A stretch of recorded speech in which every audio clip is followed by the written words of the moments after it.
పార్వతీ కళ్యాణ ఘట్టం కేవలం కథ కాదు, అడుగడుగున అనేక విశేషాలతో మానవ జీవితంలో వాటిని అన్వయం చేసుకుని మనందరం కూడా మన జీవితాన్ని తీర్చిదిద్దుకోవలసినటువంటి అనేక సామాన్య విషయముల దగ్గర నుంచి భక్తిపరమైన రహస్యముల వరకు అందులో చొప్పింపబడి ఉంటాయి. అలాగే పరమశివుని యొక్క నిర్హేతుక కారుణికత దగ్గర నుండి అమ్మవారి యొక్క అనుగ్రహ విశేషం ఎలా ఉంటుంది, ఆవిడ పాతివ్రత్య విశేషం ఎలా ఉంటుంది, ఇవన్నీ కూడా పార్వతీ కళ్యాణంలో వచ్చేటటువంటి వివిధమైనటువంటి మలుపులు. నిజానికి పార్వతీ కళ్యాణ ఘట్టాన్ని జ్ఞాపకం పెట్టుకోవడం అంత తేలికైనటువంటి విషయం కాదు కూడా. ఎందుకని అంటే అన్ని మలుపులు తిరిగి ఉంటుంది ఆ పార్వతీ కళ్యాణ ఘట్టం. అమ్మవారి యందు ఒక విశేషమైనటువంటి లక్షణం ఉంటుంది. ఆమె ఎంతమందికైనా కుమార్తెగా వస్తుంది.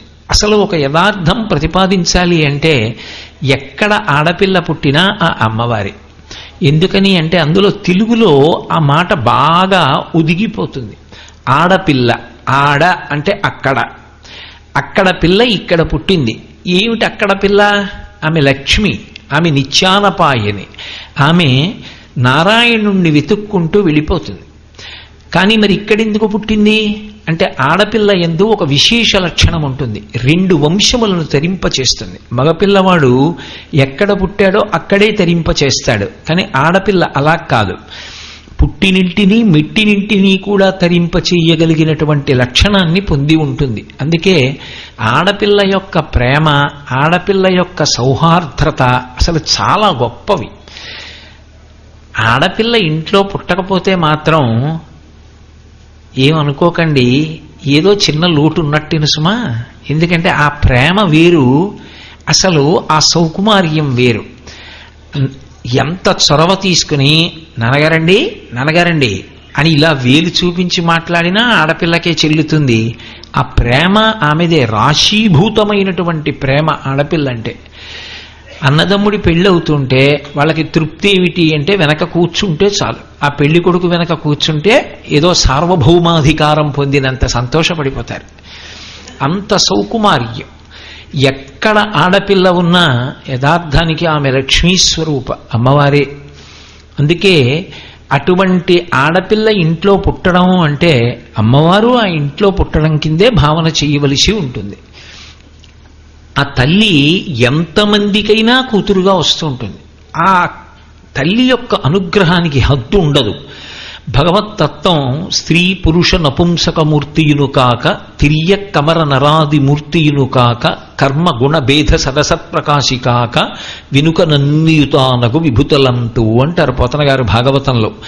నిజానికి భగవంతుడు స్త్రీయా పురుషుడా నపుంసకుడా ఎవరు అంటే వీటన్నిటికీ అతీతమైనవాడు. మీరు ఎలా చెప్తే అలా ఆయన కారుణ్యము మాత్రము ప్రకాశిస్తూ ఉంటుంది అందులో. అందుకే ఆ తల్లి కారుణ్యానికి హద్దు లేదు.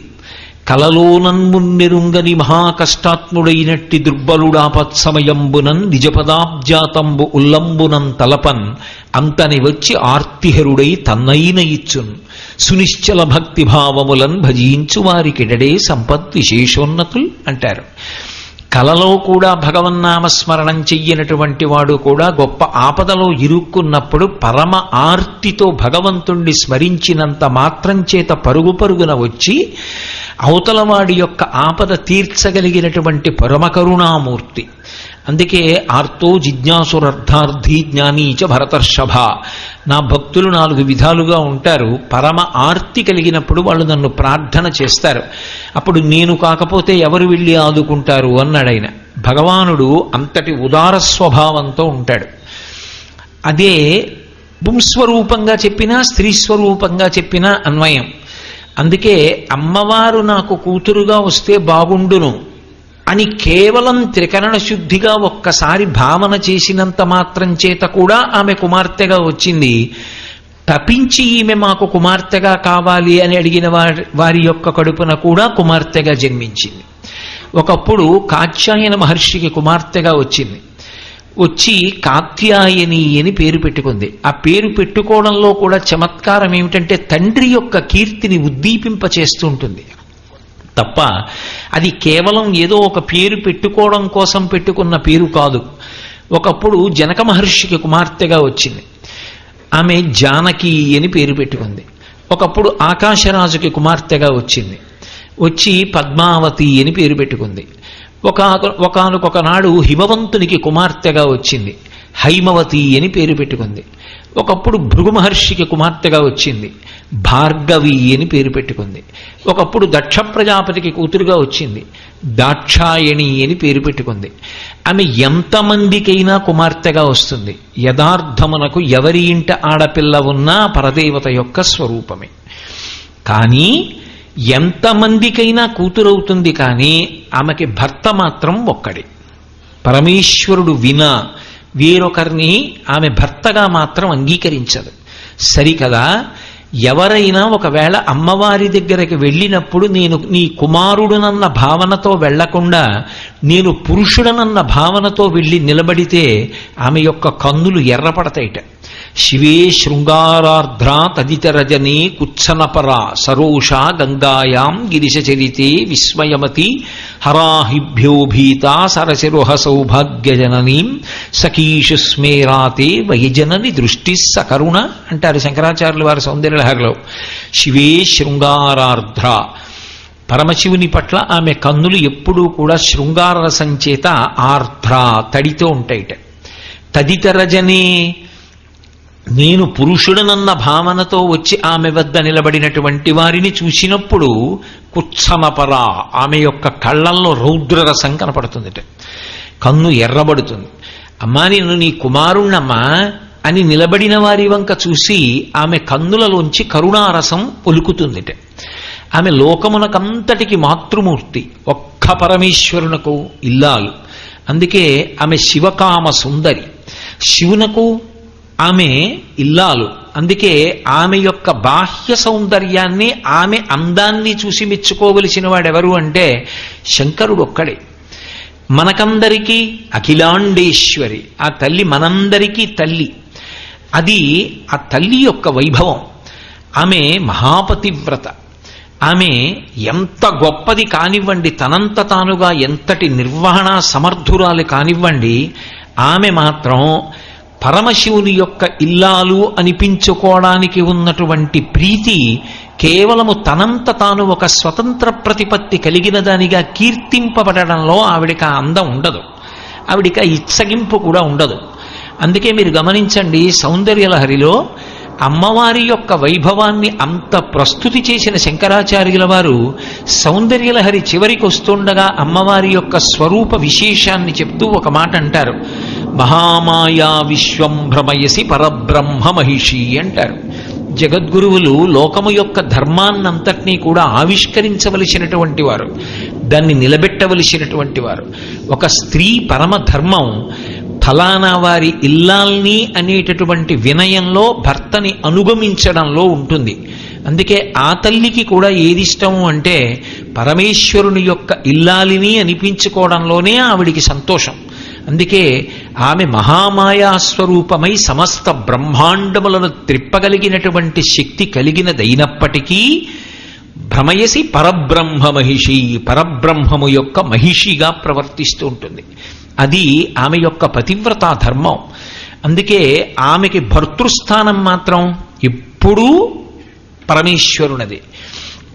ఆమె కుమార్తెగా రమ్మంటే ఎంతమంది భక్తితో ప్రార్థన చెయ్యండి, అంతమందికి కుమార్తెగా వస్తుంది. అలాగే ఆమె ఒకప్పుడు దక్ష ప్రజాపతికి కూతురుగా వచ్చింది. దక్ష ప్రజాపతికి కూతురుగా వచ్చింది కాబట్టి దాక్షాయణి అని పేరు పెట్టుకుంది. అసలు ఆమె పేరు దాక్షాయణి, కానీ సతీ అని ఒక బిరుదునామాన్ని పొందింది ఆ అవతారంలో. సతీ అది ఎంతవరకు ఔచిత్యమో, అది ఎంతవరకు సమ్మతమో, ఎంతవరకు సమర్థనీయమో అన్న విషయం జోలికి నేను వెళ్ళటలేదు. ఆమె ఆ అవతారంలో భర్త కోసమని శరీర త్యాగం చేసింది. అందుకని ఆమెకి సతీ అని ఒక బిరుదునామం వచ్చింది. ఆమె దక్ష ప్రజాపతి యొక్క కుమార్తెగా ఉంది దాక్షాయణి అన్న పేరుతో. దాక్షాయణి అన్న పేరుతో ఉండగా ఒక విశేషం జరిగింది. ఒకప్పుడు బ్రహ్మగారి సభ ఒకటి జరుగుతోంది బ్రహ్మలోకంలో. ఆ సభకి అందరూ వెళ్ళి ముందే కూర్చుని ఉన్నారు. సరసిజి గర్భ యోగిజన సర్వ సుపర్వ మునీంద్ర హవ్యభుక్ పరమ ఋషి ప్రజాపతులందరూ చనుదేరియుండగా తరణి సమాన తేజుడగు దక్షుడు వచ్చిన తత్సభాసదుల్ తరమిడి లేచిరప్పుడు పితామహ భర్గులు తక్కయందరున్ అన్నారు. అప్పుడు బ్రహ్మగారి సభలో అందరూ వచ్చి కూర్చునున్నారు. ప్రజాపతులున్నారు, మహర్షులున్నారు, మునీశ్వరులున్నారు, దిక్పాలురున్నారు, అందరూ కూర్చునున్నారు. అదే సభలో పరమశివుడు కూర్చునున్నాడు. అదే సభలో చతుర్ముఖ బ్రహ్మగారు కూర్చునున్నారు. ఆ వెయ్యడంలో కూడా చమత్కారం ఏమిటంటే పితామహ భర్గులు తక్కయందరున్. లోకములకన్నింటికీ కూడా సృష్టికర్త అయినటువంటి బ్రహ్మగారు భర్గ శబ్దానికి అర్థం ఏమిటి అంటే ఒకటి అజ్ఞానమును తొలగించగలిగినవాడు అని, రెండవ అర్థం కాముణ్ణి కాలుణ్ణి ఏకకాలంలో సంహరించగలిగినటువంటి సమర్థత కలిగినవాడు. కాలుణ్ణి చంపినా కాముణ్ణి చంపినా అది పరమశివుడికే చెల్లుతుంది. ఒకప్పుడు మన్మధుణ్ణి కాల్చేశాడు. వీరొకప్పుడు యమధర్మరాజు గారిని తన ఎడమ కాలి పాద తాకిడి చేత పదఘట్టన చేత సంహరించాడు. అందుకే శంకర భగవత్పాదులు శివానందలహరి చేస్తూ వక్షస్థాడనమంతకస్య కఠినాపస్మార సంవర్ధనం భుభృత్పర్యటనం నమత్సురశిర కోటీర సంఘర్షణం కర్మేదం మృదులస్య తావక పదద్వంద్వస్య గౌరీపతే మచ్చేతో మణిపాదుకా విహరణం శంభో సదాంగీకురు అంటారు. ఆ యమధర్మరాజు గారి యొక్క వక్షస్థలం మీద నీ ఎడమ పాదం పెట్టి తన్ని ఆయనని సంహరించినప్పుడు నీ పాదము ఎంత సొక్కిపోయిందో. శ్రీశైలాది పర్వత శిఖరముల మీద నువ్వు పాదచారివై తిరిగినప్పుడు నీ పాదములు ఎంత సొక్కిపోయాయో. అందుకే శంకర నా మనస్సు అనేటటువంటి మణిపాదుకను తొడుక్కుని నువ్వు నడువు అంటారు. అంటే దాని ఉద్దేశ్యం ఏదో రూపంగా తన మనస్సుని శంకరుడి యొక్క పాదముల దగ్గర సమర్పించడాన్ని మనకి నేర్పడానికి శంకరుడు చేసిన ప్రయోగం. అటువంటి శంకరుడు యమధర్మరాజు గారిని సంహరించాడు మార్కండేయుని యొక్క కథలో. అలాగే మన్మధుణ్ణి సంహరించాడు. మన్మధుణ్ణి సంహరించాడు అన్న మాటకాయ తాత్వికమైనటువంటి అన్వయం మన్మధుని యొక్క బాణములు తల్లిదండ్రుల మీద పడిన కారణం చేత మనం శరీరాన్ని పుచ్చుకుంటున్నాం. ఏ పరమశివుని యొక్క అనుగ్రహం కలుగుతుందో ఆ అనుగ్రహం కలిగిన నాడు ఇదే ఆఖరిసారి శరీరం విడిచిపెట్టేయడం. ఇక కాలుని యొక్క పాశములు పడి శరీరాన్ని విడిచిపెట్టడు. ఇక యమధర్మరాజు గారితో చర్చ ఉండదు. ఆయన వస్తే శరీరం విడిచిపెట్టడం కాదు, దాని ఆయుర్దాయం పూర్తయిపోయి సాక్షిమాత్రంగా చూస్తూ జ్ఞానమునందు నిలబడి జీవన్ముక్తుడై విదేహముక్తిని పొందే ముందు శరీరాన్ని వదిలిపెట్టేస్తాడు. ఓం త్రయంబకం యజామహే సుగంధిం పుష్టివర్ధనం ఉర్వారుకమివ బంధనాన్ మృత్యోర్ముక్షీయమామృతాత్ అంటారే. దోసపండు తీగ నుంచి విడిపోయినంత అలవోకగా జీవుడు శరీరం నుండి విడుదలైపోతాడు. అలా ఆయన యొక్క అనుగ్రహము కలిగిన నాడు అది చిట్ట చివరిసారి శరీరం విడిచిపెట్టడం, ఇంకొకసారి పుట్టడు. కాముని యొక్క బాణములకు పునర్జన్మ స్వీకారం అన్న మాట రాదు. అంటే ఇక మళ్లీ పుట్టవలసినటువంటి అవసరం లేని పునరావృత్తి రహిత శాశ్వత శివ సాయుధ్య స్థితిని ఇవ్వగలిగినటువంటి దక్షుడు శంకరుడు. అటువంటి దక్షుడు భర్గుడు అన్న నామంతో కీర్తింపబడుతూ ఉంటాడు. అక్కడ సభలో ఉన్నటువంటి వాళ్ళు మిగిలిన వారితో కలిపి సరసిజ గర్భ ఆ బ్రహ్మగారు, అలాగే మహానుభావుడైనటువంటి భర్గుడు పరమశివుడు కూడా ఉన్నారు. ఉండగా ఆ తరణి సమాన తేజుడగు దక్షుడు వచ్చిన దక్ష ప్రజాపతి సభాప్రవేశం చేస్తున్నాడు. ఎవరు దక్ష ప్రజాపతి? ఆయనకి ప్రజాపతి ఒక పదవి. ఆ పదవి కల్పింపబడింది, ఆ పదవి అసంగబడింది. ఎవరి చేత? చతుర్ముఖ బ్రహ్మగారి చేత ఇవ్వబడింది. ఒక్కొక్కరికి ఒక్కొక్క విచిత్రమైనటువంటి లక్షణం. పదవి చేత అహంకారం కొందరికి, అందం చేత అహంకారం కొందరికి, ఐశ్వర్యం చేత అహంకారం కొందరికి, ఏదో బంధుగణాన్ని చూసుకుని ఐశ్వర్య అహంకారం కొంతమందికి. ఎన్ని రకాల అహంకారాలైనా అన్నిటినీ తీయగలిగినటువంటిది ఒక్కటే కాలం. ఆ కాలము ఈశ్వర స్వరూపం.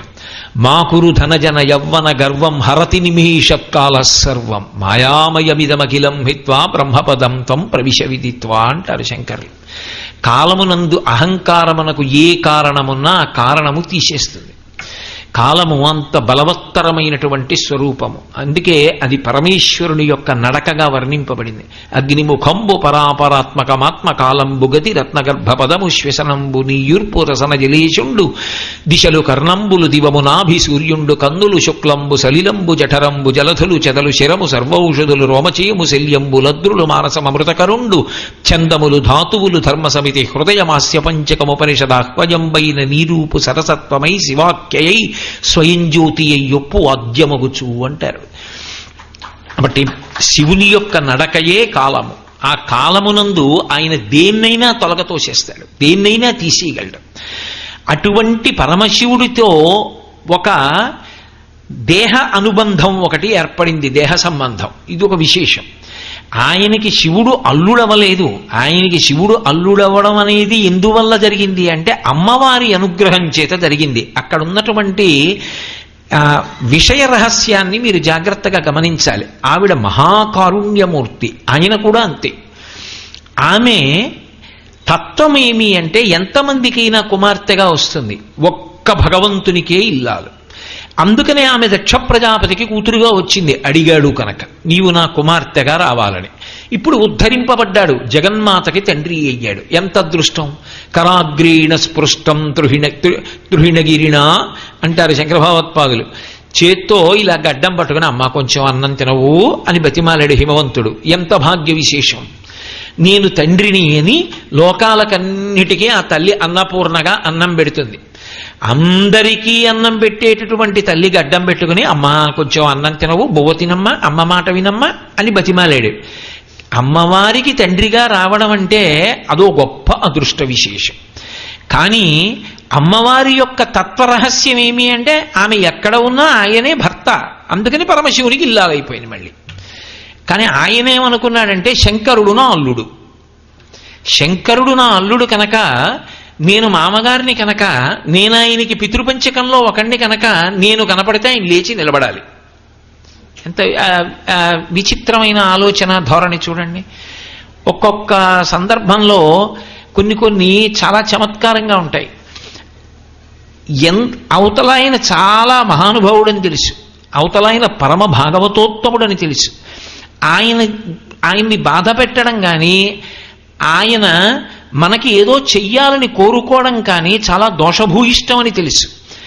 ఇన్ని తెలిసి ఆయన కూతుర్ని పెళ్లి చేసుకున్నారనుకోండి, ఆయన మా వియ్యంకుడండి అందుకని మాకు బూడిగం చెయ్యొద్దా అని ఓ ఆలోచన వస్తుంది. ఆయన ఒకరికి అల్లుడు అయ్యాడనుకోండి, మా అల్లుడు కదా మమ్మల్ని గౌరవించద్దా అని ఆలోచన వస్తుంది. ఆయన ఇంట్లో ఏదో ఓ అన్నగారి స్థానంలో ఉన్నాడు అనుకోండి, మా అన్నయ్య కదా మాకు ఇవన్నీ చెయ్యొద్దా అని ఆలోచన వస్తుంది.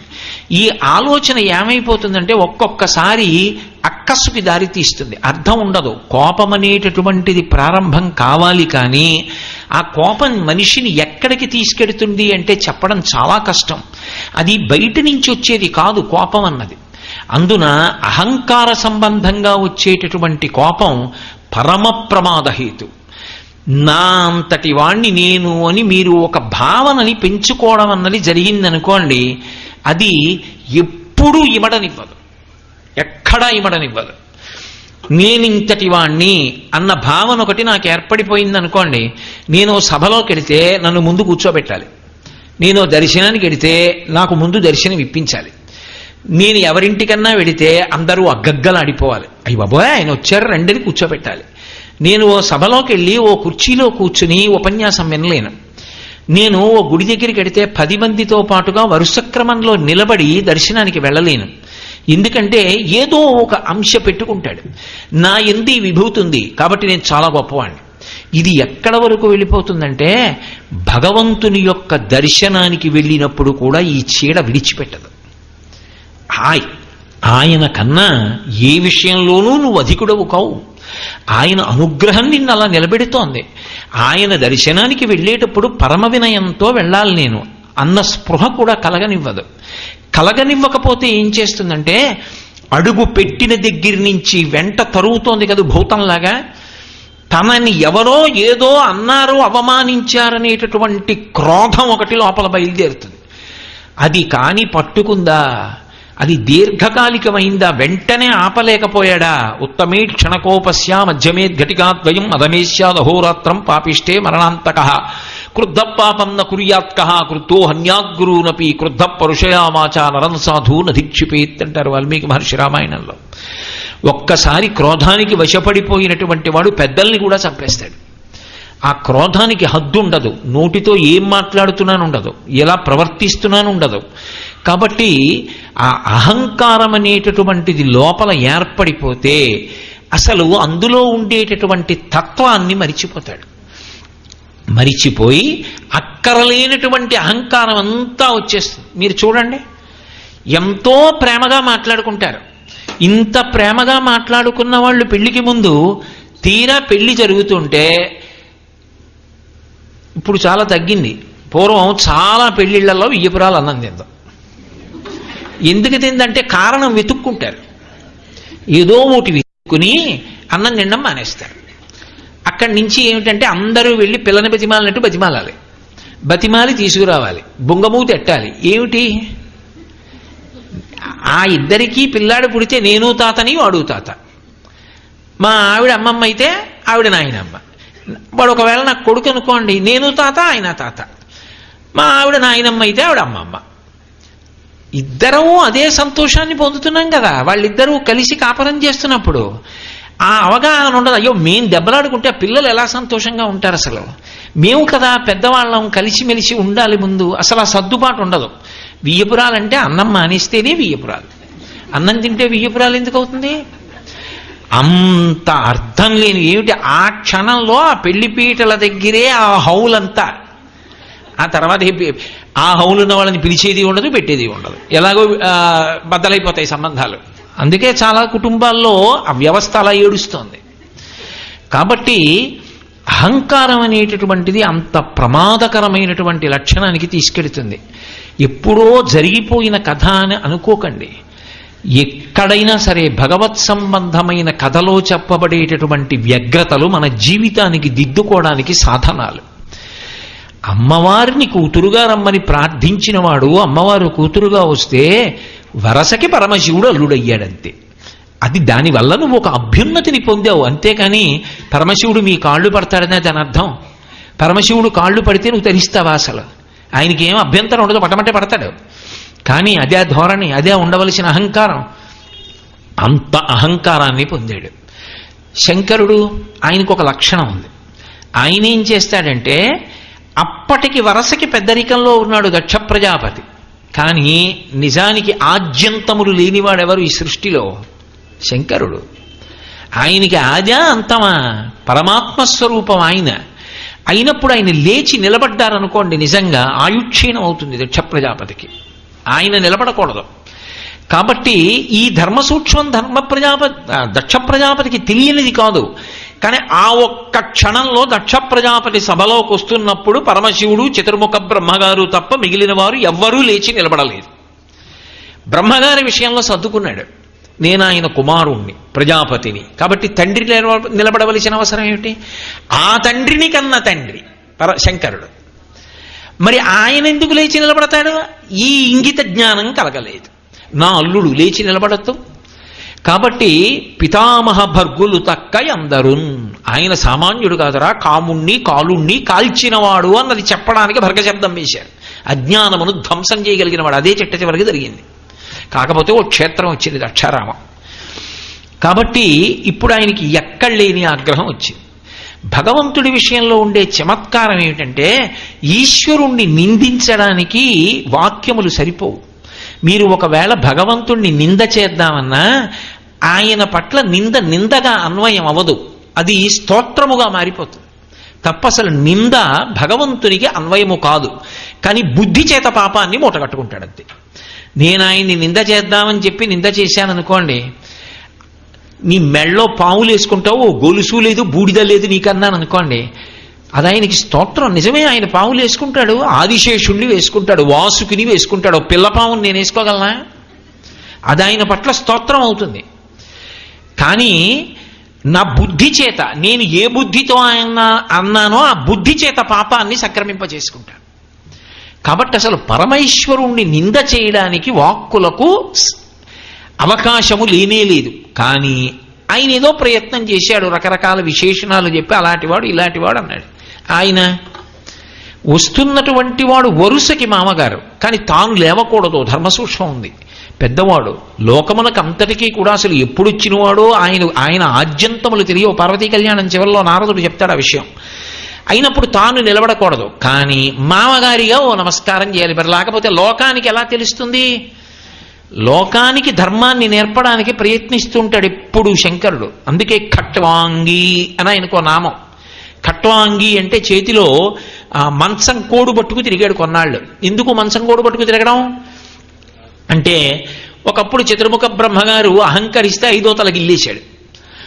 ఆ 5వ తల గిల్లేస్తే బ్రహ్మకపాలం చేతిని పట్టుకుంది. బ్రహ్మహత్యాపాతకం దోషభూయిష్టము సుమా అని లోకానికి చెప్పడానికి ఆ మంచం కోడు పట్టుకుని కొంతకాలం తిరిగాడు కాబట్టి ఖట్వాంగి అనో నామం వచ్చింది. నిజంగా ఆయనకి పాతకాలు అవి అంటుకుంటాయా? రామచంద్రమూర్తి వచ్చిందే రావణ సంహారానికి, బ్రహ్మహత్యాపాతకం అంటుకుంటుందా? అయినా లోకానికి ఓ ధర్మం నేర్పాలి. రామేశ్వరంలో శివలింగ ప్రతిష్ఠ చేశాడు. అలాగే పరమేశ్వరుడు కూడా ఖట్వాంగి అని చేతిలో మంచం కోడు పట్టుకుని కొంతకాలం తిరిగాడు భిక్షాటన చేస్తూ. నీ చేశాను కదా నువ్వు చేశావంటే నీ తిరిగినట్టు నువ్వు జరుగుతావా? కాబట్టి చేయకు అని లోకానికి ప్రాయశ్చిత్త ధర్మం ఎంత కష్టంగా ఉంటుందో చెప్పడానికి పట్టుకుని ఒక నామాన్ని సంతరించుకున్నాడు. అలా ఆయన కూడా ఏం చేస్తాడంటే నారాయణ దర్శనం చేసి నమస్కరిస్తాడు. ఎవరు నారాయణుడు? ఆయనే. ఆయనకి నారాయణుడికి అభేదం. నామముల చేత వేరవుతారు కానీ తత్వము చేత ఒక్కటే అవుతారు. ఏదో అభినవ విద్యాతీర్థ మహాస్వామి వారు చెప్పినట్టు ఈయనకి తులసీదళం, ఆయనకి మారేడు దళం. ఆయన మానాథుడు, ఈయన ఉమానాథుడు, అంతే తేడా. తప్ప ఇద్దరూ ఒకటే. అసలు తత్వతః తేడా ఎందుకు ఉంటుందండి? లక్ష్మీదేవి యొక్క నామాలు పరిశీలిస్తే నవదుర్గాం మహాకాళీం బ్రహ్మ విష్ణు శివాత్మికాం అని చదువుతున్నావా? నవదుర్గాం మహాకాళీం పరమశివుని యొక్క ఇల్లాలని జరుగుతున్నావా? వెంటనే గుడ్డలు బాధేసుకుంటావా? దానికి తత్వాన్ని చూస్తారంతే. కాబట్టి తత్వతః ఉండేటటువంటిది ఒక్కటే స్వరూపం ఉంటుంది. ఆ ఒక్క స్వరూపం 3 లోకములకు 3 మూర్తులకు 3 కాలములకు మూలమగుచు భేదమగుచు తుదిక భేదమయ్యొప్పారు బ్రహ్మమనగ నీవే ఫలనయన అంటారు పోతన గారు. అది ఒక్కటే స్వరూపం. కాబట్టి అటువంటి శంకరుడు అవతల వారిలోని నారాయణునకు గుప్త నమస్కారం చేస్తాడు. కాబట్టి ఆయన చేసిన తప్పేం లేదు. కానీ ఈయనకి అహంకారం వచ్చింది. కోపం వచ్చిన వాడికి ఉండే లక్షణం ఏమిటో తెలుసా? మీరు కూడా కలియబడ్డారనుకోండి, వాడు సంతోషిస్తాడు. అదో విశేషం. మరి కోపంలో మనం ఎవరినో కోపడ్డాం అనుకోండి, వాడు కోపడ్డాడు అనుకోండి, వీడో 10 అని వాడు 20 అని, ఆఖరికి ఇద్దరిని ఎవరో వెనక నుంచి వచ్చి నడువుల మీద చేతులేసి వీడిని ఇట్లాగేసి వాడిని అట్లాగేసి ఎవరింట్లో కూడా పోయాడు అనుకోండి, కొంత తృప్తి. నేనన్నాను వాడన్నాడు. వీడు ఎంతన్నా అవతలవాడు ఏమంటలేదు అనుకోండి, వీడికి మండిపోతుంది. ఏమిట్రా ఇన్నన్నా ఏమి అండం అని. అదే జరిగింది అక్కడ. ఆయన ఎందుకండం? అమాయకత్వం. బిడ్డడు దక్ష ప్రజాపతి ఏమి తెలీదు, అహంకారగ్రస్తుడయ్యాడు. అహంకారం దెబ్బతింది, కోపం వచ్చింది, ఏదో మాట్లాడుతున్నాడు. దానికి నేను కోప్పడితే ఇంకెలా? ఇంకా శివుడు ఎందుకు అవుతాడు? శివుడు అన్న మాటే కాదు, ఆయనకొక్కడికే ఒక బిరుదునామం ఉంది, సదాశివ అని. ఈశాన సర్వ విద్యానాం ఈశ్వర సర్వభూతానాం బ్రహ్మాధిపతిర్బ్రహ్మణోధిపతిర్బ్రహ్మా శివో మే అస్తు సదాశివో. సదా బ్రహ్మ, సదా విష్ణు ఇటువంటి పేర్లు లేవు. సదాశివ. సదాశివ అంటే ఎల్లప్పుడూ మంగళప్రదుడే, ఆయన యందు అవగుణములు వ్యక్తము కావు అని అర్థం. నేను చెప్పట్లేదు, వేదం చెప్పింది. కాబట్టి సదాశివుడు అయినప్పుడు అవతలవాడేదో బుద్ధిహీనుడయ్యాడని ఈయన అయిపోతాడా? అందుకని ఆయన అవ్వలేదు. ఆయన మౌనంగా ఊరుకున్నాడు. ఆయన బోలెడన్ని చదివాడు, ఈయన దవ్వారు, ఊరుకున్నారు. కానీ ఇప్పటికీ లోకంలో అక్కర్లేని విషయం ఉంటుంది. శంకరుడు ఊరుకున్నాడు, నందీశ్వరుడు ఊరుకోలేదు. అసలు వాళ్ళు బాగుంటారు, అనుజన కూడా అల్లరి ఎక్కువగా ఉంటుంది. కాబట్టి నందీశ్వరుడు లేచి దక్ష ప్రజాపతి అలా అన్నాడని దక్ష ప్రజాపతి మీద కోప్పడ్డాడు. దక్ష ప్రజాపతిని అంటున్నాడని కోపం వచ్చి దక్ష ప్రజాపతి తరపున భృగువు లేచి ఆయన కోప్పడ్డాడు. అసలు పరమశివుడు బాగానే కూర్చున్నాడు. భృగువు నందీశ్వరుడు యొక్క అల్లరి ఎక్కువైపోయింది. అయిపోయి పరస్పరం శాపాలు కూడా ఇచ్చేసుకున్నారు. ఈయన అబ్బో చాలా బాగా దెబ్బలాడుకుంటున్నారే అని లేచి చక్కగా వెళ్ళిపోయాడు. వెళ్ళిపోయిన వాడి మనసులో అది కానీ నిలబడిందనుకోండి, ఎవరికి చెప్పాలి? వెళ్ళి వెంటనే ఇంటి దగ్గర దాక్షాయణికి చెప్పాలి. మీ నాన్నగారు ఇవాళ ఏం చేశారో తెలుసా ఇంత అల్లరి చేశారు సభాముఖంగా. అందులో అహంకారము ఎంత ప్రమాదకరమైన దెబ్బతీస్తుందో అవమాన భావన కూడా అంతే దెబ్బతీస్తుంది. అందులో ఒక్కడు ఉన్నప్పుడు అన్నాడు అనుకోండి, నేను పట్టించుకోనండి, 10 మందిలో అన్నాడు అంటాడు, సభలో అన్నాడు కదా, అప్పుడు శంకరుడు ఎంత నొచ్చుకోవాలి. అసలు ఆయన మనసులోకి వెళ్ళలేదని గుర్తు ఏమిటంటే ఆయన ఇంటికి వెళ్ళి ఏమీ చెప్పలేదు, ఎలా ఉన్నాడో అలాగే ఉన్నాడు. కనీసం అదేంటండి మీరు అలా ఉన్నారు ఇవాళ అని కూడా ఆవిడ అడగలేదంటే అలా అడగడానికి అవకాశం ఇవ్వలేదు. అంత మాత్రం చేత ఆయన అలా ఉంటే తప్ప తెలుసుకోలేని అమాయకురాలు ఆవిడ కాదు. అలా అయితే ఆవిడ సర్వజ్ఞ ఎందుకు అవుతుంది? ఆవిడికి తెలుసు, కానీ అది ఇప్పుడు అడగవలసినంత విషయం కాదు. ఆయనే పట్టించుకోరు, నేను ఎందుకు పట్టించుకుంటాను. ఆయన శివ అయితే ఆవిడ శివా, ఆవిడ భవ అయితే ఆవిడ భవాని, ఆయన హంస అయితే ఆవిడ హంసిని, ఆయన రుద్ర అయితే ఆవిడ రుద్రాణి అయినప్పుడు ఆయన ఎలా ఉన్నాడో ఆవిడ అలా ఉండకుండా ఇంకోలా ఎలా ఉంటుంది? ఆవిడ బేలతనాన్ని పొందదు, ఆవిడ ఊరుకు. శివుడు బానే ఉన్నాడు, పార్వతీదేవి బానే ఉంది. పార్వతీదేవి కాదు అప్పటికి, దాక్షాయణిగా ఆవిడ హాయిగానే ఉంది. ఇబ్బంది అంతా ఎవరికి వచ్చిందంటే దక్ష ప్రజాపతికి వచ్చింది. ఆయనకి కడుపులో దుగ్ధ తీరలేదు. ఆయన ఇంటికి వెళ్ళాడు కానీ పట్టుకెళ్ళాడు, ఇవన్నీ ఊగిపోతున్నాడు. వెళ్ళిన ఎలా ఇన్ని అన్నానేమనలేదే. కాబట్టి అవతలవాడు నొచ్చుకోవాలి, తను చేసే పనికి నొచ్చుకుని బాధపడి, చాలా అటువంటి సంస్కార బలం ఏర్పడకూడదు సుమండి. అందుకే తలకాయ ఎగిరిపోయి గొర్రె తలకాయ వచ్చింది ఆఖరికి. అంతంత కక్షలు అంతంత కార్పణ్యాలు ఎప్పుడూ మనసులో పెట్టుకోకూడదు. అది ఎక్కడి వరకు అంటే ప్రయత్నం ఎందుకు చెయ్యాలి అంటే అవతల వారు తప్పు తెలుసుకోవడానికి. వాడు తెలుసుకున్నాడు మంచిది, తెలుసుకోలేదు ఈశ్వరుడు తెలియ చెప్తాడు, అంతవరకే. అంతేకాని మనుష్యులే పాడు చేసుకునే ప్రయత్నం ఎప్పుడూ చేయకూడదు. దక్ష ప్రజాపతి నిరీశ్వర యాగం చేస్తాడు.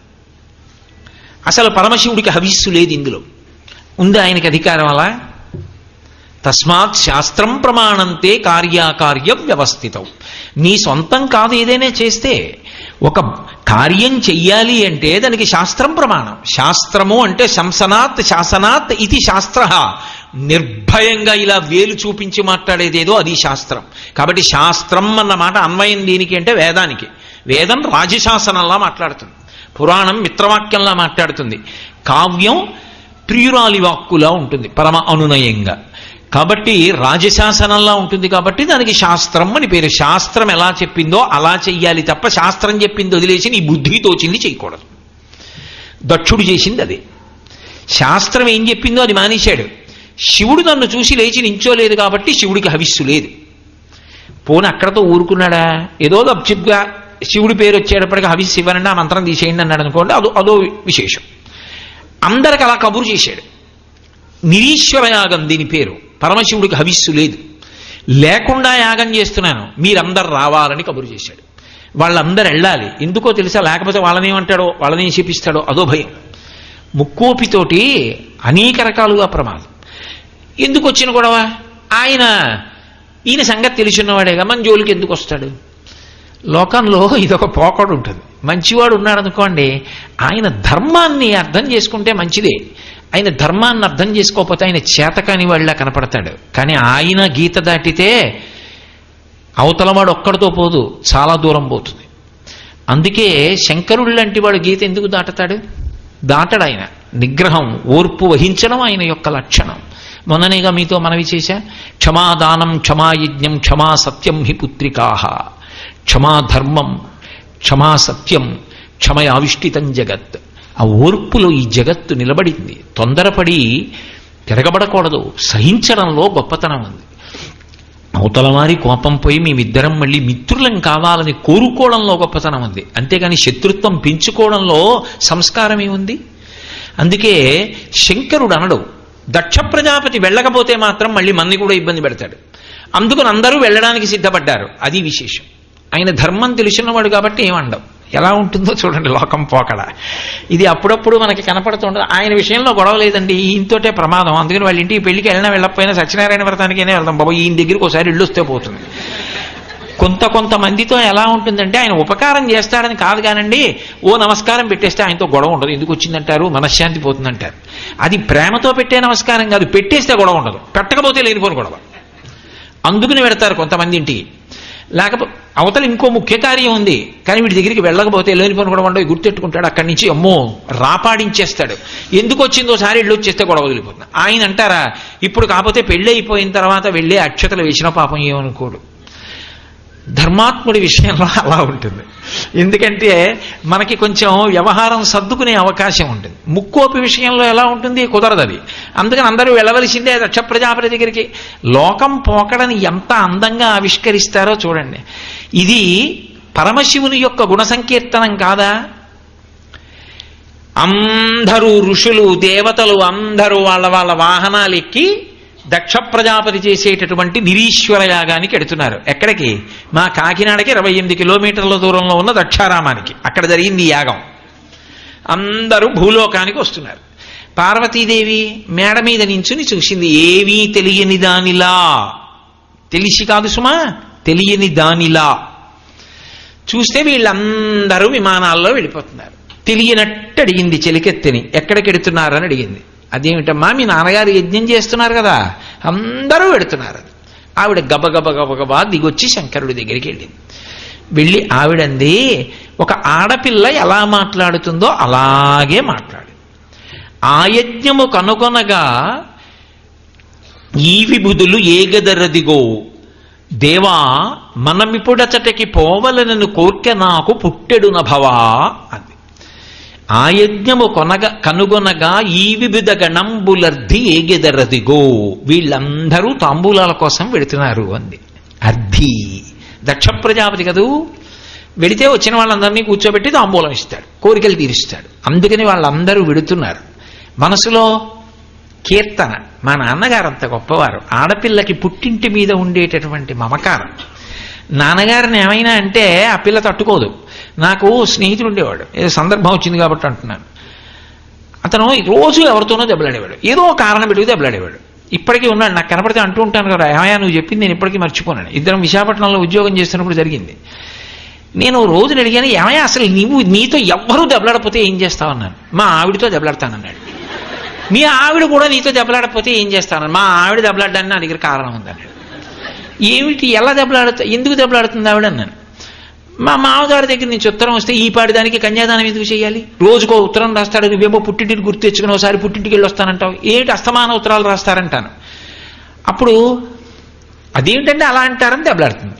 ఒకవేళ మీ మామగారు ఉత్తరం రాయిపోతే అన్నాను. కన్యాదానం చేసేసాడుగా, పిల్ల ఏమైపోతే ఆయనకి ఎదుగు, నేనేమైపోతే ఆయనకి ఎదుగు, ఒక ఉత్తరం రాయడంటాను. అమ్మ నాయనో నీకో నమస్కారం రా తండ్రి అన్నాను. కాబట్టి ఆ పుట్టింటి మీద ఉండేటటువంటి మమకారం అలా ఉంటుంది. ఏ ఆడపిల్లకైనా తండ్రి ఇంట్లో ఒక ఉత్సవం జరుగుతోంది అంటే తప్పకుండా వెళ్ళాలి అని ఒక ముచ్చట. అది ఏమిటో తెలియదు కానీ కోట్లకి పడగలెత్తిన ఇంటిని మెట్టినివ్వండి, పుట్టింటికి వెళ్ళినప్పుడు ఓ 130 రూపాయల చీర పెట్టనివ్వండి. పిచ్చి తల్లి ఆ చీర కట్టుకుని మురిసిపోయి వాళ్ళ ఇంటికి వెళ్ళి మా అన్నయ్య పెట్టాడు, మా నాన్నగారు పెట్టారు అని చూపించుకుని మురిసిపోతారు. అది వాళ్ళ సున్నిత హృదయం. కాబట్టి పైకి ఒక స్త్రీ హృదయాన్ని ఆవిష్కరించింది. కాబట్టి చూసారా ఎంతమంది ఎడుతున్నారో, అంటే చాలా పెద్ద సంబరం కదూ. అంత సంబరం మా నాన్నగారు చేస్తున్నారు కదూ, అంత యజ్ఞం చేస్తున్నారు కదూ. అంతమంది వెడుతుంటే నేను ఒక్కదాన్ని వెళ్ళకపోతే నా మనసు చిన్నపుచ్చుకోదు. కాబట్టి మా నాన్నగారి ఇంట్లో అంత పెద్ద పండగ అవుతుంటే నాకు వెళ్ళాలని ఉండదు, నేను పెడతాను అన్నట్టుగా అడిగింది. కావున ఆయజ్ఞమునకు ఈ వివిధ గణంబులర్ధి ఏగెదరదిగో దేవా, మనమిప్పుడచటికి పోవలనను కోర్కె నాకు పుట్టెడు నభవా. పరిపూర్ణంగా ఒక ఆడపిల్లలాగే మాట్లాడింది. నేను వెడతానని లేదు, మనమిప్పుడు. ఆడపిల్ల హృదయం ఎలా ఉంటుందంటే ఇద్దరం వెళ్దామండి, పోను ఒక్క పూట ఉండి వచ్చేయండి, ఒక్క రోజు ఉండి వచ్చేయండి, పోను నేను ఇంకొక రోజు ఉంటాను, అలా బతిమాలుతుంది. అలాగే అంది పార్వతీదేవి కూడా. మనమిప్పుడు పోవలనను కోర్కె నాకు పుట్టెడు నభవా, మనం కూడా వెడదామండి అంది. ఆయన ఏం మాట్లాడలేదు, ఊరుకున్నాడు. ఊరుకుంటుంది ఆ తల్లి. మళ్ళీ అంది ఆవిడంది, ఆయజ్ఞం కావున ఆయజ్ఞమునకు నా అనుజలు భక్తివారి ప్రాణనాథులతోడన్ తప్పాయక ఒత్తురు, మనమున్ పోయినా నే వారిన చట కనుగొనగల్గున్ అంది. ఆడపిల్ల కదూ, తప్పకుండా మా నాన్నగారు చేస్తున్నటువంటి యజ్ఞానికి మా చెల్లెళ్ళందరూ వస్తారు, ఎలా వస్తారు? వాళ్ళ భర్తలతో వస్తారు. వచ్చి అందరూ చక్కగా మా పుట్టింట్లో ఆ యజ్ఞంలో ఏవో ఆ పనులు చేసి ఈ పనులు చేసి అందరూ సంతోషంగా గడుపుతారు. ఇంతమంది ఇంటికి వెళ్ళడానికి అవుతుందా? అవదు. ఎందుకు అవదు అంటే దానికి ఒక లక్షణం ఉంది. శంకరాచార్యులు వారు శివానంద సౌందర్యలహరిలో చమత్కారంగా దెప్పి పొడిచారు. ఆయనకు లక్షణం ఉంది. ఆయనకి ఏమిటంటే ఆవిడ ఎక్కడికన్నా పెడతానంది అనుకోండి, ఆయన ఏమంతా భీష్మించాడు, నువ్వు వెళ్ళిపోతే నాకు పెట్టేవాళ్ళు ఎవరో అలా ఏమండవు, ఊరుకుంటాడు.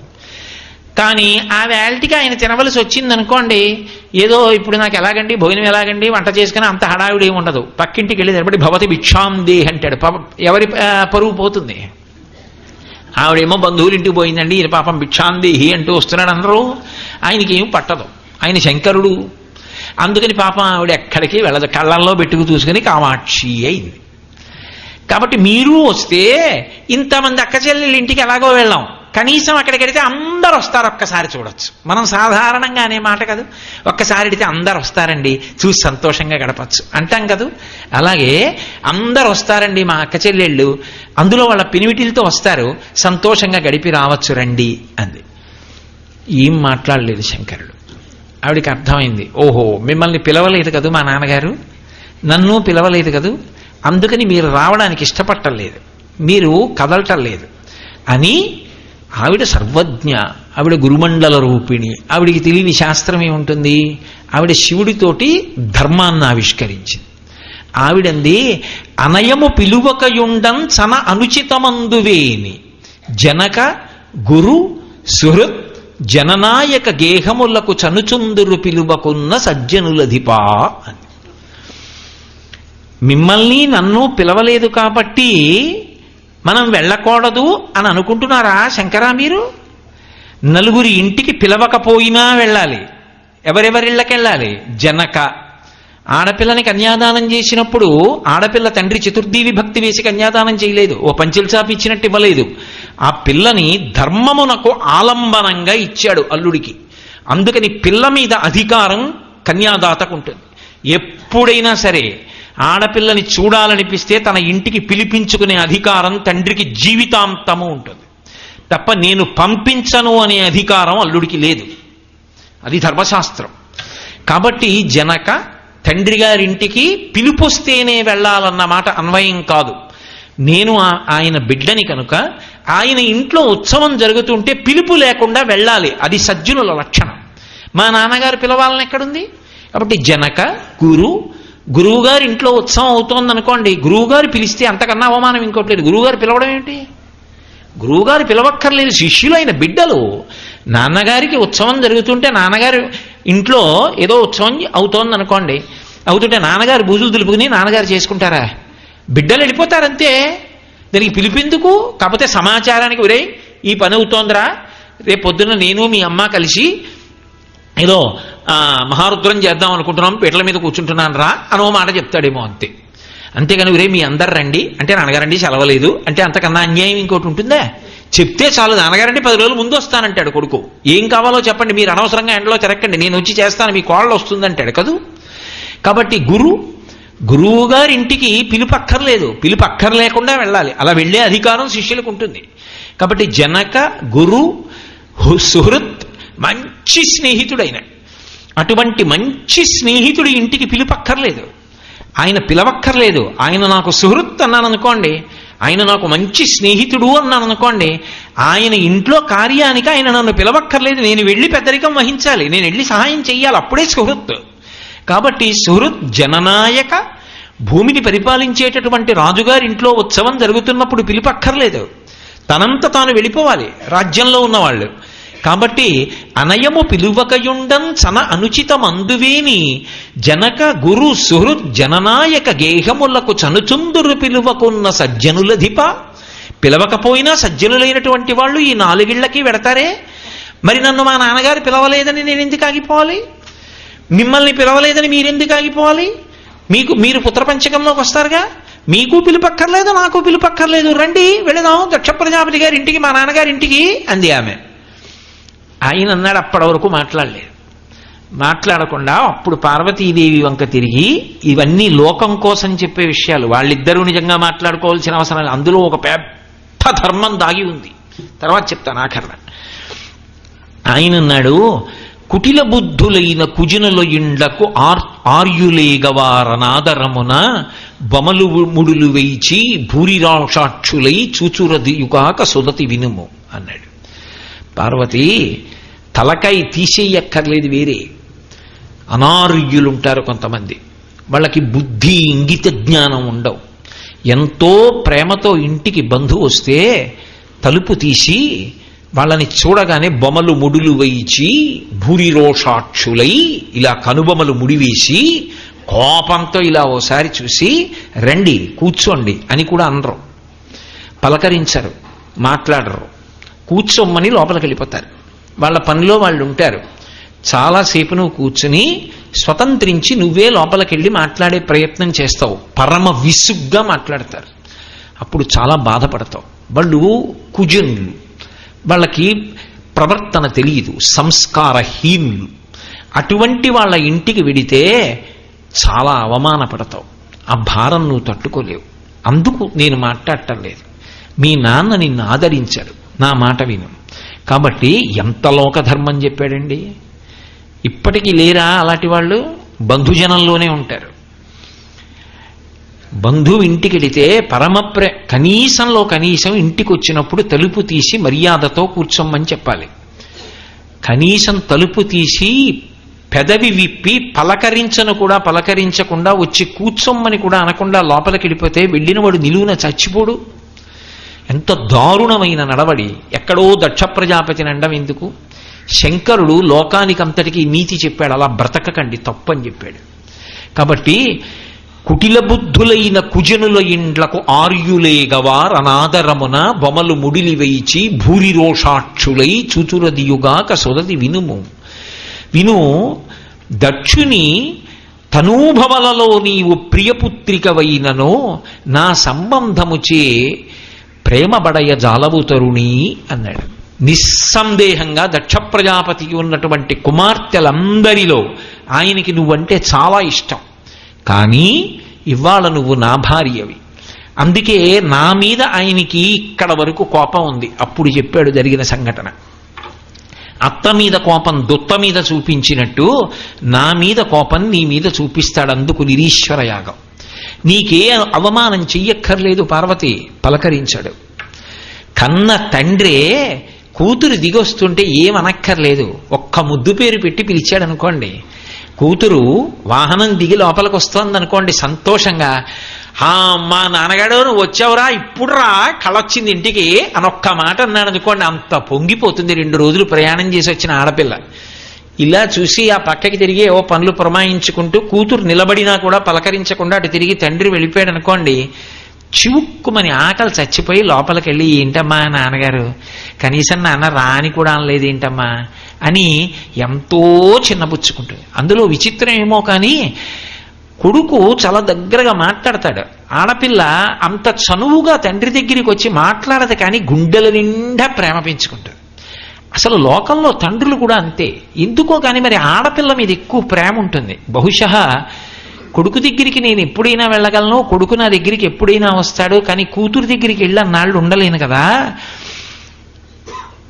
అలాగే కూతుర్ని పిలుచుకుని నా దగ్గర ఎక్కువ నాళ్ళు ఉంచుకోలేను కదా అనో ఏమిటో, ఆ పరిమితి ఉంది అనో ఏమిటో, మరి ఆ కూతురి మీద తండ్రికి చాలా ప్రేమ ఉంటుంది పైకి కక్కడ. కానీ కూతురు కూడా అంతే.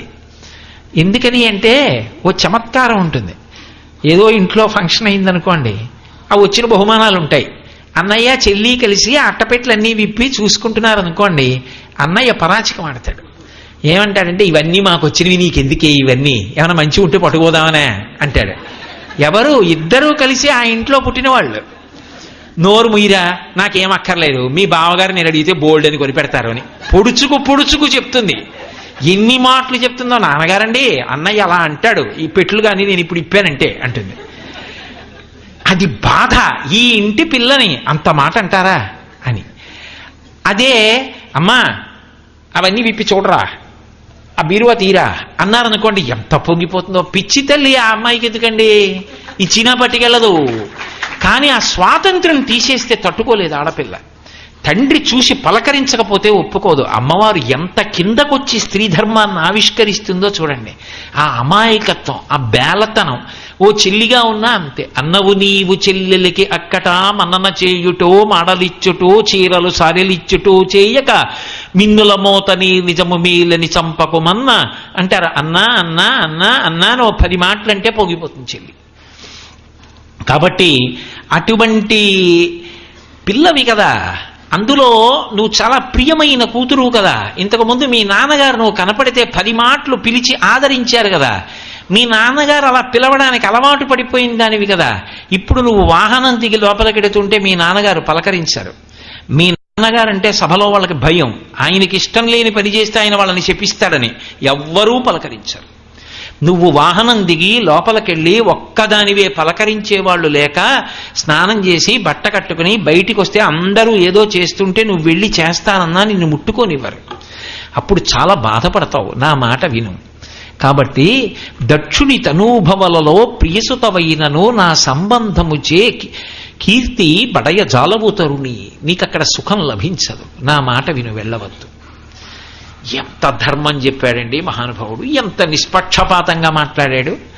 ఆవిడంది కాదు, నేను వెళ్ళవలసిందే, మీరు రానంటారా, నేను వెడతాను. ఇక్కడ మనకు ఒక ప్రశ్న వెంటనే వస్తుంది. అంతటి మహాపతివ్రత కదా. పతివ్రత అనేటప్పటికీ సౌందర్యలహరిలో శంకరాచార్యులు వారు అమ్మవారి పేరు చెప్తారు. సర్వజ్ఞ ఇందాక మీరే కదా అన్నారు, అన్నీ తెలుసున్న ఆవిడ అని. దక్షుడు అవమానం చేస్తాడని తెలీదా? శంకరుడు అంత ప్రేమగా మాట్లాడుతున్నాడని తెలీదా? శంకరుడు చెప్పేది పరమ సత్యం అని తెలీదా? జరగబోయేది అదే అని తెలీదా? అలా తెలియకపోతే ఆవిడ సర్వజ్ఞురాలు ఎందుకు అవుతుంది? ఆవిడ అమ్మవారు ఎందుకు అవుతుంది? మరి అన్నీ తెలిసి ఆవిడ ఎందుకు పెడతానంది? పైగా భర్త రాకపోతే మీరు ఉండండి నేను ఇళ్ళొస్తానని ఎందుకంది? అది కొంచెం గీత దాటడం కాదా? అలా ఎందుకు చేసింది అసలు అమ్మవారు? ఇది మనకి సహజంగా ఉండే ప్రశ్న.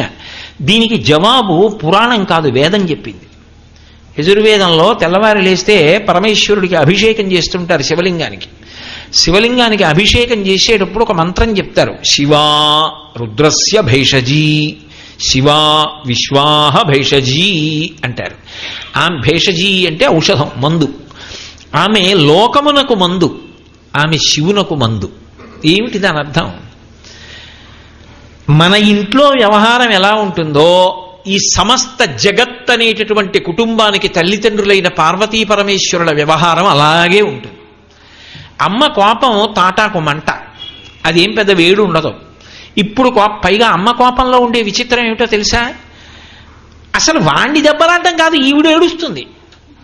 వాడేదో చెయ్యరాని పని చేసేసాడు అనుకోండి, తప్పు చేసేసాడు అనుకోండి, నా కర్మరా నీలాంటి కొడుకుని కండం, మీ నాన్నగారికి ఎంత అవమానం రాని ఈవిడ ఏడుస్తుంది. ముందు గట్టిగా కొట్టడం కాదు, ఏడుస్తుంది. కానీ ఆమెకున్న శక్తి ఏమిటో తెలుసా? శివుణ్ణి రుద్రుణ్ణి చేస్తుంది. సహజ మీరు మామూలుగా ఇళ్లలో చూడండి, పిల్లవాడి గురించి అయ్యా అమ్మా వీడు 30 రోజుల నుంచి పాఠశాలకి రావట్లేదు, వీడు ప్రతిరోజు కూడా మరి ఎక్కడ చిల్లర దొంగతనాలు చేస్తున్నాడో మాకు తెలియదు, వీడు ప్రతిరోజు సినిమాల్లో వాటిల్లో ఉంటున్నట్ట, 30 రోజులైంది వీడు పాఠశాలకు వచ్చి అని ఒక ఉపాధ్యాయుని చెప్పింది అనుకోండి తల్లితోటి. ఆమె ఇంటికి వచ్చి సాయంకాలం అయ్యే వరకు ఎదురు చూస్తుంది. భర్త ఎంతో సంతోషంగా ఇంటికి వస్తాడు. మంచి వేసవి కాలం, కాస్త ఒక కమలాపండు రసం ఇస్తుంది, తాగి ఏదో ఉల్లాసంగా మాట్లాడదాం అనుకుంటాడు. ఆవిడ కమలాపండు రసం పట్టుకొచ్చి అక్కడ పెట్టి ఆయన రుద్రుడయ్యేట్టు మాట్లాడుతుంది. నేను ఇప్పుడే చెప్తున్నాను, నన్ను తర్వాత అనద్దు గుణనిధి తల్లిని అన్నట్టు. నేను ఇప్పుడే చెప్తున్నాను, మీకు లేచిన దగ్గర నుంచి సంధ్యావందనం, పూజ, వచ్చేవాళ్ళు వెళ్ళేవాళ్ళు, కార్యక్రమాలు, సాయంకాలం ప్రవచనం, రాత్రి ఎప్పుడో రావడం, పడుకోవడం. వాడు 30 రోజులైందిట స్కూల్కి వెళ్ళి. ఇవాళ టీచర్ గారు చెప్పారు వాడు వెళ్ళటం లేదు, వాడు చిల్లర దొంగతనాలు చేస్తున్నాడు. ఆ తర్వాత వాడి వల్ల వంశానికి అపఖ్యాతి వస్తుంది, మీరు పట్టించుకోవట్లేదు, మీరు దగ్గర కూర్చుని చూడొచ్చు కదా, ఆఖరికి మీ కొడుకు ఎలా అయ్యాడో చూడండి అంటుంది. మన కొడుకు అనాలి, మీ కొడుకు అంటుంది. అది విచిత్రం. అప్పటి వరకు ప్రశాంతంగా ఉన్నాడు కదా, రుద్రుడై బెల్ట్ తీస్తాడు. బెల్ట్ తీసి విశ్వాహ భేషజీ, కొడుకుని దారిలో పెట్టాలి. ఇప్పుడు బెల్ట్ తీసి ఎడా పెడా కొడతాడు కొడుకుని. వాడు తట్లు తేరిపోయి కుయ్యో మొయ్యో కుయ్యో మొర్రో అని ఏడుస్తాడు. కొంచెం సేపు చూస్తుంది, అకస్మాత్తుగా అడ్డొచ్చా బెల్ట్ పట్టుకుని చంపేస్తారా ఏమిటి పిల్లాడిని ఇటు తప్పు చేస్తే ఒక్కరోజు కొట్టేస్తే బాగుపడిపోతారా? మీకెందుకని ప్రవచనాలు ఉపన్యాసాలను? 4 రోజులు ఇంట్లో ఉండి పిల్లాడి దగ్గర పాఠం చెప్పండి. మీరు అలా కూర్చుంటే వాడు చదువుకుంటాడు, మీరు వెళ్ళిపోతుంటే వాడు వెళ్ళిపోతున్నాడు. నేను ఎంతకం చూసుకుని మిమ్మల్నే చూసుకోనా వాడినే చూసుకోనా? ఒళ్ళు మండిపోయి దిక్కుమాల సంసారమని గదిలో పోతాడు. ఈ స్నానం చేసి గాయత్రి జపమా ఏమిటి? మనసు నిలబడితే కదా ఏదో ఊగిపోతూ అలా కాసేపు ఉండి ఒక్కడు బొంగమూతి ఎట్టుకుని ఎక్కడో కూర్చుంటాడు. రాత్రి 8:30, 9 అయిన తర్వాత చాలేద్దరూ అలక తినండి అని ఏ పండు ముక్కలో పలహారమో పట్టుకొచ్చి పెట్టి, నేను అలా అన్నానని కాదు, కానీ మీరు ఆలోచించండి, మీరు పట్టించుకోకపోతే వాడు అలా పాడైపోతే ఎలాగా? కొట్టేశారు కదా, అంత తొందరపడి కొడుతున్నారు. మొన్ననే కదా వాడికి చెవిపోటు వస్తే డాక్టర్ గారి దగ్గరికి వెళ్ళి వైద్యం చేయించాం. చెవిని కొన్నాళ్ళు జాగ్రత్తగా చూడండి అని చెప్పారు కదా, అలా కొట్టారే, గబుక్కుని చెవి మీద దెబ్బ తగిలితే చూసుకోవద్దు, అలా కొట్టేస్తారా అంటుంది. మళ్ళీ రుద్రుడు శివుడైపోతాడు.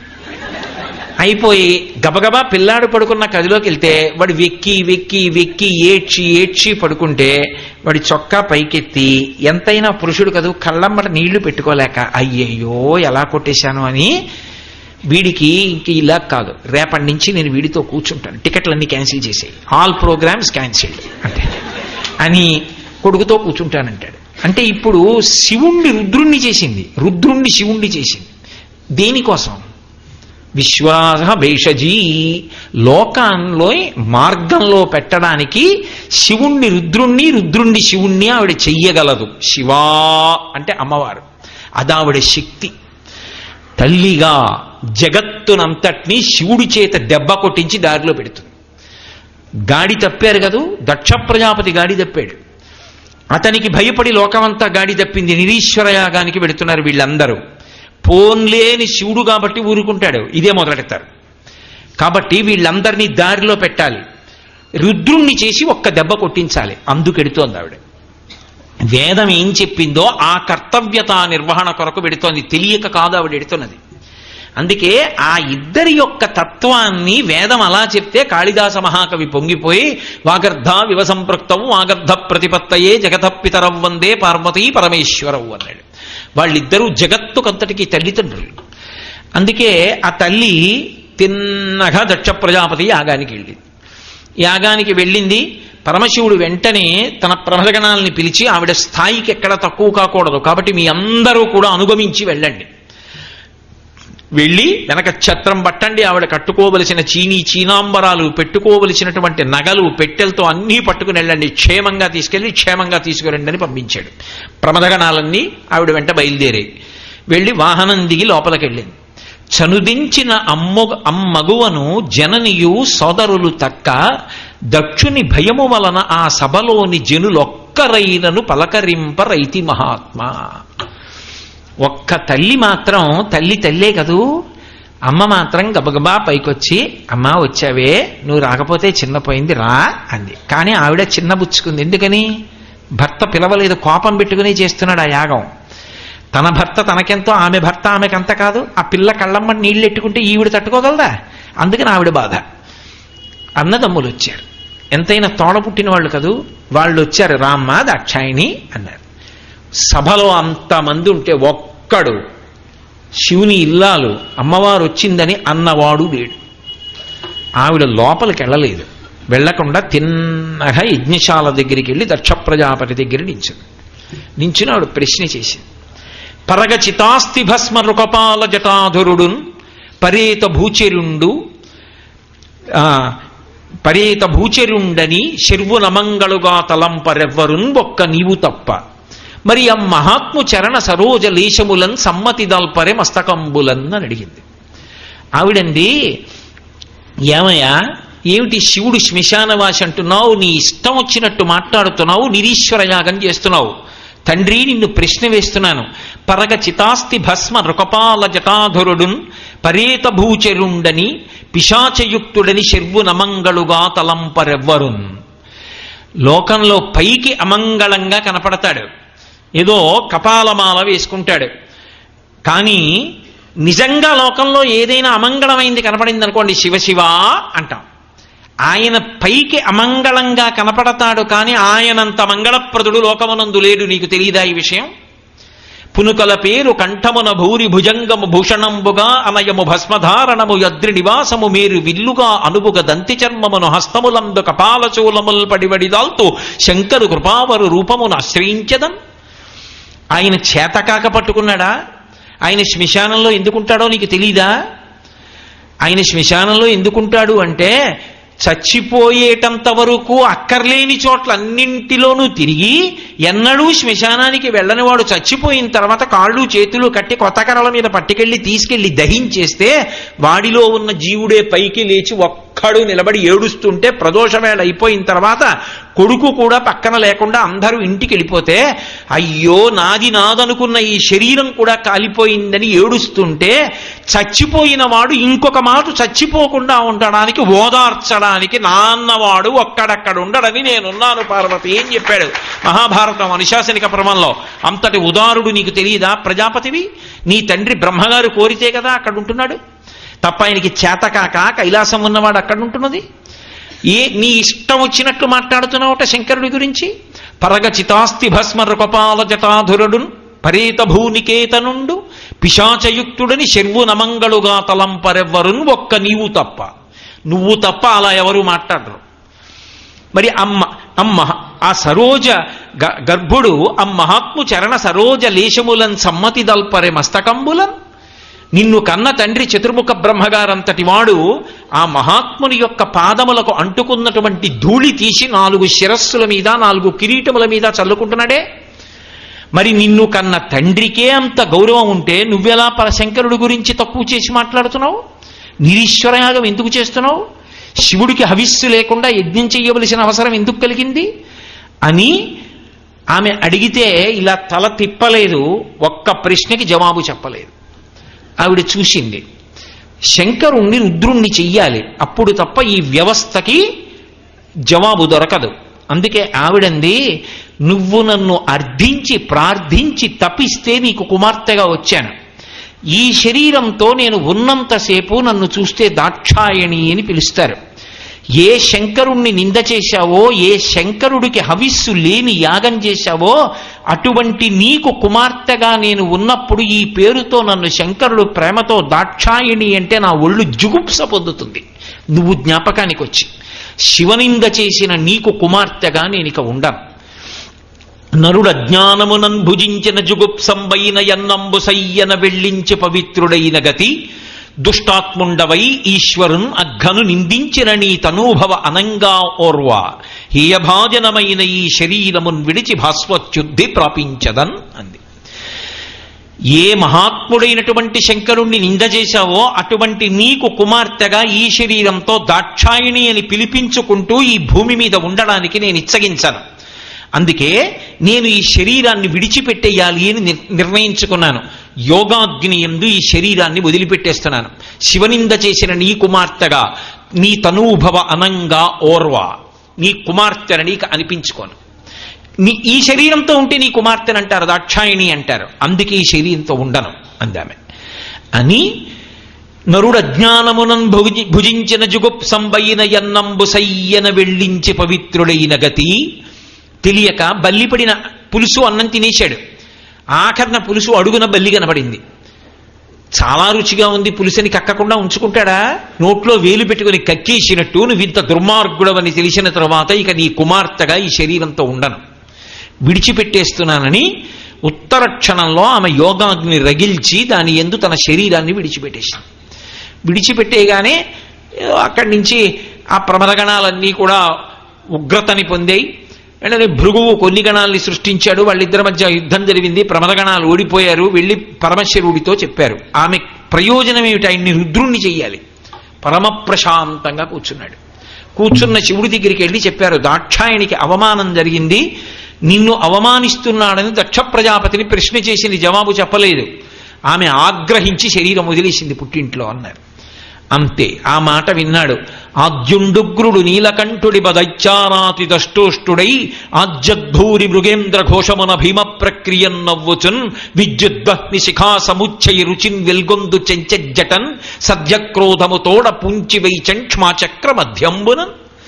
అప్పటి వరకు ప్రశాంతంగా కూర్చున్న శంకరుడు ఒక్కసారి పైకి లేచాడు. లేచి ఓ పెద్ద సింహం నోరు తెరిచినట్టుగా తెరిచి ప్రళయకాలంలో చేసేటటువంటి గర్జన ఎలా ఉంటుందో అటువంటి నవ్వు నవ్వి, ఆకాశంలోని మెరుపు ఎలా ఉంటుందో అటువంటి జడని ఒకదాన్ని ఊడబెరికి భూమి యొక్క మధ్య భాగమునందు దాన్ని కొట్టాడు. అంత క్రోధంతో కొట్టాడేమో, అందులోంచి ఒక అద్భుతమైనటువంటి ప్రాణిని సృజించాడు. అభ్రంలిహాదభ్ర విభ్రమాభ్రమ కృన్నీల దీర్ఘ శరీరమర ప్రజ్వల జ్వలన దీప్త జ్వాలికా జ్వాల జజ్వల్యమాన కేశములు మెరయ జండ దిగ్వేదండ శుండాబదుర్దండ సహస్రద్యుతిహేతి సంఘమొప్ప వీక్షణత్రయలోక వీక్షణజ్యుతిలోక నిక్షణగతి దుర్నిరీక్షమగుచు గ్రకచ కఠిన కరాళ దంష్ట్రలు వెలుంగ ఘనకపాలాస్తి మాలికలు దనర లోకభీకరుండగుచు మారట రుద్రుడగుచు వీరభద్రుడు దయించి. ఆయన ఆ జడని పెట్టి కొట్టేటప్పటికీ ఒక బ్రహ్మాండమైనటువంటి ప్రాణి ఒకటి పుట్టింది. అది భూమి మీద పాదాలు పెట్టి ఆకాశానికి తల తగులుతోంది. దాని జుత్తు ఇలా లేచి నిలబడింది. అది దీపాలు వెలుగుతున్నటువంటి స్తంభాల అన్నట్టుగా ఉంది. పెద్ద గరిమెడాకుల వంటి చేతుల నిండా ఆయుధాలు పట్టుకున్నాడు. పట్టుకుని ఆయన పాదములకు పెట్టుకున్నటువంటి ఆ మంజీరముల యొక్క ధ్వని వినపడేటట్టుగా ఒక్కసారి అభ్రంలిహాదభ్ర విభ్రమాభ్రమ కృన్నీల దీర్ఘ శరీరమర ప్రజ్వల జ్వలన దీప్త జ్వాలికా జ్వాల జజ్వల్యమాన కేశములు మెరయ జండ దిగ్వేదండ శుండాబదోర్దండ సహస్రద్యుతిహేతి సంఘమొప్ప వీక్షణత్రయలోక వీక్షణజ్యుతిలోక నీక్షణతతి దుర్నిరీక్షమగుచు గ్రకచ కఠిన కరాళ దంష్ట్రలు వెలుంగ ఘనకపాలాస్తి మాలికలు దనర లోకభీకరుండగుచు మా వీరభద్రుడు దయించమారట రుద్రుడగుచు. పరమశివుడు ఏం పట్టుకుంటాడో అలాగే అనేకమైనటువంటి ఆయుధాల్ని చేతులతో పట్టుకుని ముతమార ప్రదక్షిణమాచరించి శంకరుడికి ప్రదక్షిణం చేసి నమస్కారం చేసి, తండ్రి ఆజ్ఞ, ఏం చెయ్యమంటారు చెప్పండి అన్నాడు. ఆయన అన్నాడు, నీ తల్లి ఆ దాక్షాయణి శరీరం విడిచిపెట్టింది దక్షుడు చేసినటువంటి నింద్యమైన కార్యము చేత, కాబట్టి దక్ష ప్రజాపతిని శిక్షించు అన్నాడు. భూమి అంతా కంపించిపోయేటట్టుగా అడుగులు వేస్తూ వెళ్ళి దక్ష ప్రజాపతి యొక్క యజ్ఞాన్నంతటినీ ధ్వంసం చేస్తే భీమఖండంలో వర్ణిస్తారు. ఒక చిన్న దూడ రూపాన్ని పొంది అగ్నిహోత్రంతో ఆ యజ్ఞం అన్నీ పారిపోయేట, అదే దక్షారామం. అక్కడ ఉన్నటువంటి దేవతలందరినీ శిక్షించాడు. భగుడు అన్న పేరుతో సూర్యుడు అక్కడ కూర్చుని ఉంటే పళ్ళన్నీ పీకేశాడు ఆయనవి. అందుకే భగనేత్రభిదవ్యక్త సహస్రాక్ష సహస్రపాత్ అపవర్గ ప్రదోనంతస్తారక పరమేశ్వర అని పేరు. అందుకే పాయసాన్న నివేదనం. కాబట్టి దేవతలందరినీ శిక్షించాడు. యజ్ఞగుండాన్నంతటినీ తిరగతోసేశాడు. దక్ష ప్రజాపతిది శరీరం అంతా మంత్రపూతమైపోయింది. ఆయన శరీరాన్ని భిన్నం చేయడం అంత తేలిక కాదు. అందుకని ఆ మెడని గిరగిరగిరగిర తిప్పి శరీరం నుంచి వేరు చేసి యజ్ఞకుండంలో పారేశాడు. ఆ శరీరము పోయి విగత శరీరం అయిపోయి దక్ష ప్రజాపతి నిలబడిపోయాడు.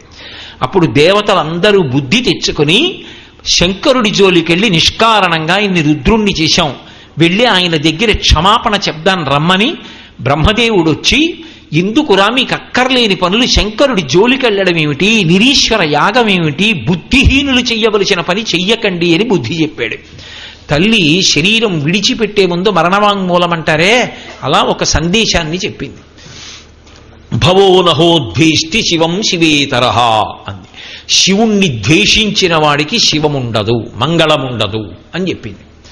అని చెప్పి ఆమె శరీరాన్ని వదిలిపెట్టి అవతార పరిసమాప్తి చేసింది. శంకరుడు కైలాసానికి దేవతలందరూ వెళ్ళేసరికి పరమ ప్రశాంతంగా దక్షిణామూర్తిగా కూర్చుని ఉన్నాడు. అప్పటికి కోపం వదిలేస్తాడు. మౌనవ్యాఖ్యా ప్రకటిత పరబ్రహ్మతత్వం యువానం వర్షిష్టాంతే వసదృషిగణైరావృతం బ్రహ్మనిష్టై ఆచార్యేంద్రం కరకలిత చిన్ముద్రమానందరూపం స్వాత్మారామం ముదితవదనం దక్షిణామూర్తిమీడే. సనకసనందనాది మహర్షులందరూ చుట్టూ కూర్చునుండగా చిన్ముద్ర పట్టి చక్కగా వాళ్ళందరికీ తత్వోపదేశం చేస్తూ కూర్చొనున్నాడు. దేవతలందరూ వెళ్ళి శంకరుడితో క్షమాపరాధ స్తోత్రం చెప్పి అయా మమ్మల్ని క్షమించమని అడిగారు. వెంటనే అందరినీ క్షమించాడు. మళ్ళీ దక్ష ప్రజాపతికి గొర్రె తలకాయని పెట్టి మళ్ళీ బ్రతికేటట్టుగా అవకాశం ఇచ్చాడు. దేవతలందరూ సంతోషించారు. యజ్ఞాన్ని పూర్తి చెయ్యమన్నాడు. మళ్ళీ యజ్ఞం పూర్తి చేశారు. ఈ తల్లి దాక్షాయణి శంకరుడితో కలిసి ఒకానొకప్పుడు ఆమె శరీరంతో ఉన్న రోజులలో హిమవత్ పర్వత సానువులలో విహరించింది. ఆ విహరించినప్పుడు హిమవంతుని యొక్క భార్య మేనకాదేవి చూసింది అమ్మవారిని. చూసి పిల్ల ఎంత బాగుందో, నాకు ఇలాంటి పిల్ల కూతురుగా వస్తే బాగుండు అని మనసులో అనుకుంది. అది దృష్టిలో పెట్టుకుంది. అందుకని మేనకకి కుమార్తెగా వెళ్ళాలి. ఇప్పుడు ఆమె అవతార పరిసమాప్తి చేసింది. కానీ శక్తిగా ఎప్పుడూ శివుడితో కలిసి ఉంటుంది. బాహ్యంలో మళ్ళీ రూపాన్ని స్వీకరించాలి ఆవిడ. ఇప్పుడు ఆవిడ రూపాన్ని స్వీకరించకపోతే ఒక పరమ ప్రమాదకరమైనటువంటి విషయం ఒకటి లోకంలో బయలుదేరింది. అదేమి అంటే దితికశ్యపులకు వజ్రాంగుడు అని ఒక కుమారుడు జన్మించాడు. పేరుకి తగినట్టుగానే వజ్రాంగుడు. శరీరం అంతా వజ్రం ఎంత కఠినంగా ఉంటుందో అంత కఠినమైనటువంటి శరీరం. కాబట్టి దేవతలని సునాయాసంగా గెలిచాడు. స్వర్గలోకం మీద ఆధిపత్యం సంపాదించాడు. సంపాదించిన వాడు ఊరుకోకుండా ఇంద్రుణ్ణి బంధీకృతుణ్ణి చేసి తీసుకెళ్లి కారాగారంలో పెట్టాడు. పెడితే బ్రహ్మగారు ఇంద్రుణ్ణి విడిపించడం కోసం కశ్యప ప్రజాపతితో కలిసి వజ్రాంగుడి యొక్క రాజ్యానికి వెళ్ళారు. వెళ్ళి తప్పురా, ఇంద్రుణ్ణి కారాగారంలో పెట్టకూడదు, విడిచిపెట్టమన్నారు. నువ్వు నాకు తత్వోపదేశం చేస్తే విడిచిపెడతానన్నాడు. రాక్షసులకు కూడా చమత్కారమైన ఆలోచన వస్తుంది. బ్రహ్మగారు ఆ వజ్రాంగుడికి తత్వోపదేశం చేసి సత్వగుణాన్ని మించిన తత్వోపదేశం లేదురా, పరమశాంతతని పొందు అని అనుగ్రహించి ఆ ఇంద్రుణ్ణి విడిపించుకుని ఆ వజ్రాంగుని తండ్రి అయిన కశ్యప ప్రజాపతితో కలిసి వెళ్ళిపోయారు. వెళ్ళిపోయే ముందు ఆయనకి వరాంగి అని ఒక కాంతని బహూకరించి వెళ్ళిపోయారు. ఆయన పరమ ప్రశాంతత పొందాడు. రాక్షసుడే, కానీ ఎప్పుడైతే బ్రహ్మతత్వం అర్థమైందో తనలో తాను రమిస్తూ పరమ ప్రశాంతంగా బ్రతికి ఎవ్వరి జోలికి వెళ్ళడం మానేశాడు. ఈ వరాంగిని బ్రహ్మగారు బహూకరించారు కదూ, భార్యాస్థానంలోకి తీసుకుని ఆమెతో సంతోషంగా కాలం గడుపుతున్నాడు. గృహిణిగా ఆమె పట్ల తన ధర్మాన్ని తాను నిర్వర్తిస్తున్నాడు. ఆమె రాక్షస స్వభావాన్ని వదలకుండా ఒక రోజున వజ్రాంగుణ్ణి ఒక వరం అడిగింది. విష్ణుద్వేషి అయిన వాడు, విష్ణువు ధర్మరక్షకుడైన ఆయన అవతార స్వీకారం ఎందుకు చేస్తారు అంటే ధర్మాన్ని రక్షించడానికి. ఆర్తత్రాణపరాయణుడు, మహానుభావుడు, శరణాగత వత్సలుడు, స్థితికారుడు. అటువంటి శ్రీ మహావిష్ణువు పట్ల శత్రుత్వం అంటే ధర్మం పట్ల శత్రుత్వం. శ్రీ మహావిష్ణువుకి శత్రువు కాగలిగిన వాడు, సమస్త లోకములను గడగడలాడించగలిగిన వాడు, ఇంద్రుణ్ణి కూడా ఓడించగలిగిన వాడు, మహాబల సంపన్నుడైనటువంటి వాడు నాకు కుమారుడుగా జన్మించాలని అడిగింది. చాలా బాధపడ్డాడు వజ్రాంగుడు. నాకు బ్రహ్మగారు తత్వోపదేశం చేస్తే ప్రశాంతంగా జీవనం చేస్తున్నా, నా భార్య ఇంత అన్యాయమైన కోరిక కోరింది, నా కర్తవ్యం నేను చేస్తానని వెళ్ళి మళ్ళీ బ్రహ్మగారి గురించి తపస్సు చేశాడు. తపస్సు చేసినప్పుడు ప్రత్యక్షం అవడం దేవతల లక్షణం. కనబడితే బాబాయ్ అలాంటివి అడుగుతాడని కనపడకుండా తప్పించుకోవడం అలా చేయరు. కాబట్టి బ్రహ్మగారు ప్రత్యక్షమయ్యారు. ఏం కావాలన్నారు, ఇదిగో ఈ కోరిక అడిగాడు. తథాస్తు. అలాగే పుడతాడు. తారకాసురుడు పుట్టాడు. తారకాసురుడు పుట్టగానే దుర్నిమిత్తములు కనపడ్డాయి. ఆ పుట్టిన తారకాసుడు పుడుతూనే దేవతలందరినీ జయించగలిగినటువంటి అపారమైన బలపరాక్రమములతో పుట్టాడు. పుట్టినవాడు ఊరుకోకుండా ఆయన బ్రహ్మగారి గురించి తపస్సు చేశాడు. ఆయనకి బ్రహ్మగారు ప్రత్యక్షమయ్యాడు. నీకేం కావాలని అడిగాడు. నాకు మృత్యు ఉండకూడదన్నాడు. అలా కుదరదు, పుట్టినవాడు గిట్టక తప్పదు, ఇంకొక మాట అడుగన్నాడు. ఆయన అనుకున్నాడు నేను బ్రహ్మగారిని బురిడి కొట్టించగలను అనుకుని, శంకరుని యొక్క వీర్యము స్ఖలనమైతే స్ఖలనమైనటువంటి వీర్యము వలన అది పార్వతీ పరమేశ్వరుల యొక్క సమాగమము వలన కలిగినటువంటి కుమారుడు కాకుండా శివవీర్యమునకు కుమారుడు పుడితే, స్త్రీ పురుష సంయోగం లేకుండా ఎలా పుడతాడు, అది ఆయన యొక్క ఆలోచన. కాబట్టి అలా కుమారుడు కానీ శంకరుడికి పుడితే అతని చేతిలో మరణిస్తాను, అప్పటి వరకు మృత్యు ఉండకూడదు. తథాస్తు. కాబట్టి ఇప్పుడు శివవీర్యమునకు మాత్రమే మరణిస్తాడు. శివుని యొక్క తేజస్సుని కదపగలిగినటువంటిది ఎవరు? ఒక్క పార్వతీదేవే. ఆమె యందే ఆయన అనురక్తుడవుతాడు. కాబట్టి ఇప్పుడు పార్వతీదేవి యొక్క అవతారం వస్తే తప్ప తారకాసురుడి నుంచి దేవతలకి రక్షణ లేదు. ఆయన దేవతల్ని ఋషుల్ని విశేషంగా బాధపెడుతున్నాడు, ధర్మానికి ఇబ్బంది కల్పిస్తున్నాడు. కాబట్టి ఇప్పుడు వీళ్ళందరూ కూడా అమ్మవారిని ప్రార్థన చేశారు. అమ్మవారిని ప్రార్థన చేస్తే ఆవిడ ఒక మాట అంది, నేను తప్పకుండా అవతార స్వీకారం చేస్తాను, మళ్ళీ ఒకరికి కుమార్తెగా వస్తాను. ఎవరికి కుమార్తెగా పుడతాను అంటే మేనకాదేవికి కుమార్తెగా వస్తాను. ఎందుకని అంటే నేను సతీదేవిగా దాక్షాయిణిగా ఉండగా శంకరుడితో కలిసి హిమవత్పర్వత ప్రాంత సానువుల యందు తిరుగుతున్నప్పుడు ఆమె నన్ను కుమార్తెగా పొందాలి అని కోరుకుంది. మనసులో త్రికరణ శుద్ధిగా నన్ను కుమార్తెగా పొందాలని కోరుకున్నది కనుక నేను ఆమెకి కుమార్తెగా వెడతాను. కానీ నన్ను కుమార్తెగా పొందడానికి ఆమె 27 సంవత్సరముల పాటు అష్టమి నాడు ఉపవాసం చేసి నవమి నాడు సువాసిని పూజ చెయ్యాలి. అష్టమి ఉపవాసం, నవమి సువాసిని పూజ అంత శక్తివంతాలు. నవమి నాడేమి ఎప్పుడు సువాసిని పూజ చేసినా అంత శక్తివంతం. సువాసిని పూజ అని నేను అన్నప్పుడు కేవలం ఒక సువాసిని తీసుకొచ్చి కూర్చోపెట్టి అమ్మవారి నామాలతో పూజ చేయడం కాదు. సువాసిని నామాలని చెప్పి ఒక కల్పం ఉంది. ఆ కల్పం ప్రకారం అయితే ఏమిటంటే ఆమె పౌత్రులను చూసినదయ్యి ఉండాలి. పౌత్రులను చూడడం అంటే కొడుకు పుట్టి ఉండాలి, మనవణ్ణి ఎత్తినదయ్యి ఉండాలి. పౌత్రుణ్ణి చూడడం అంటే కూతురు వైపు మనవడు కాడు, కొడుకు వైపు మనవడయ్యి ఉండాలి.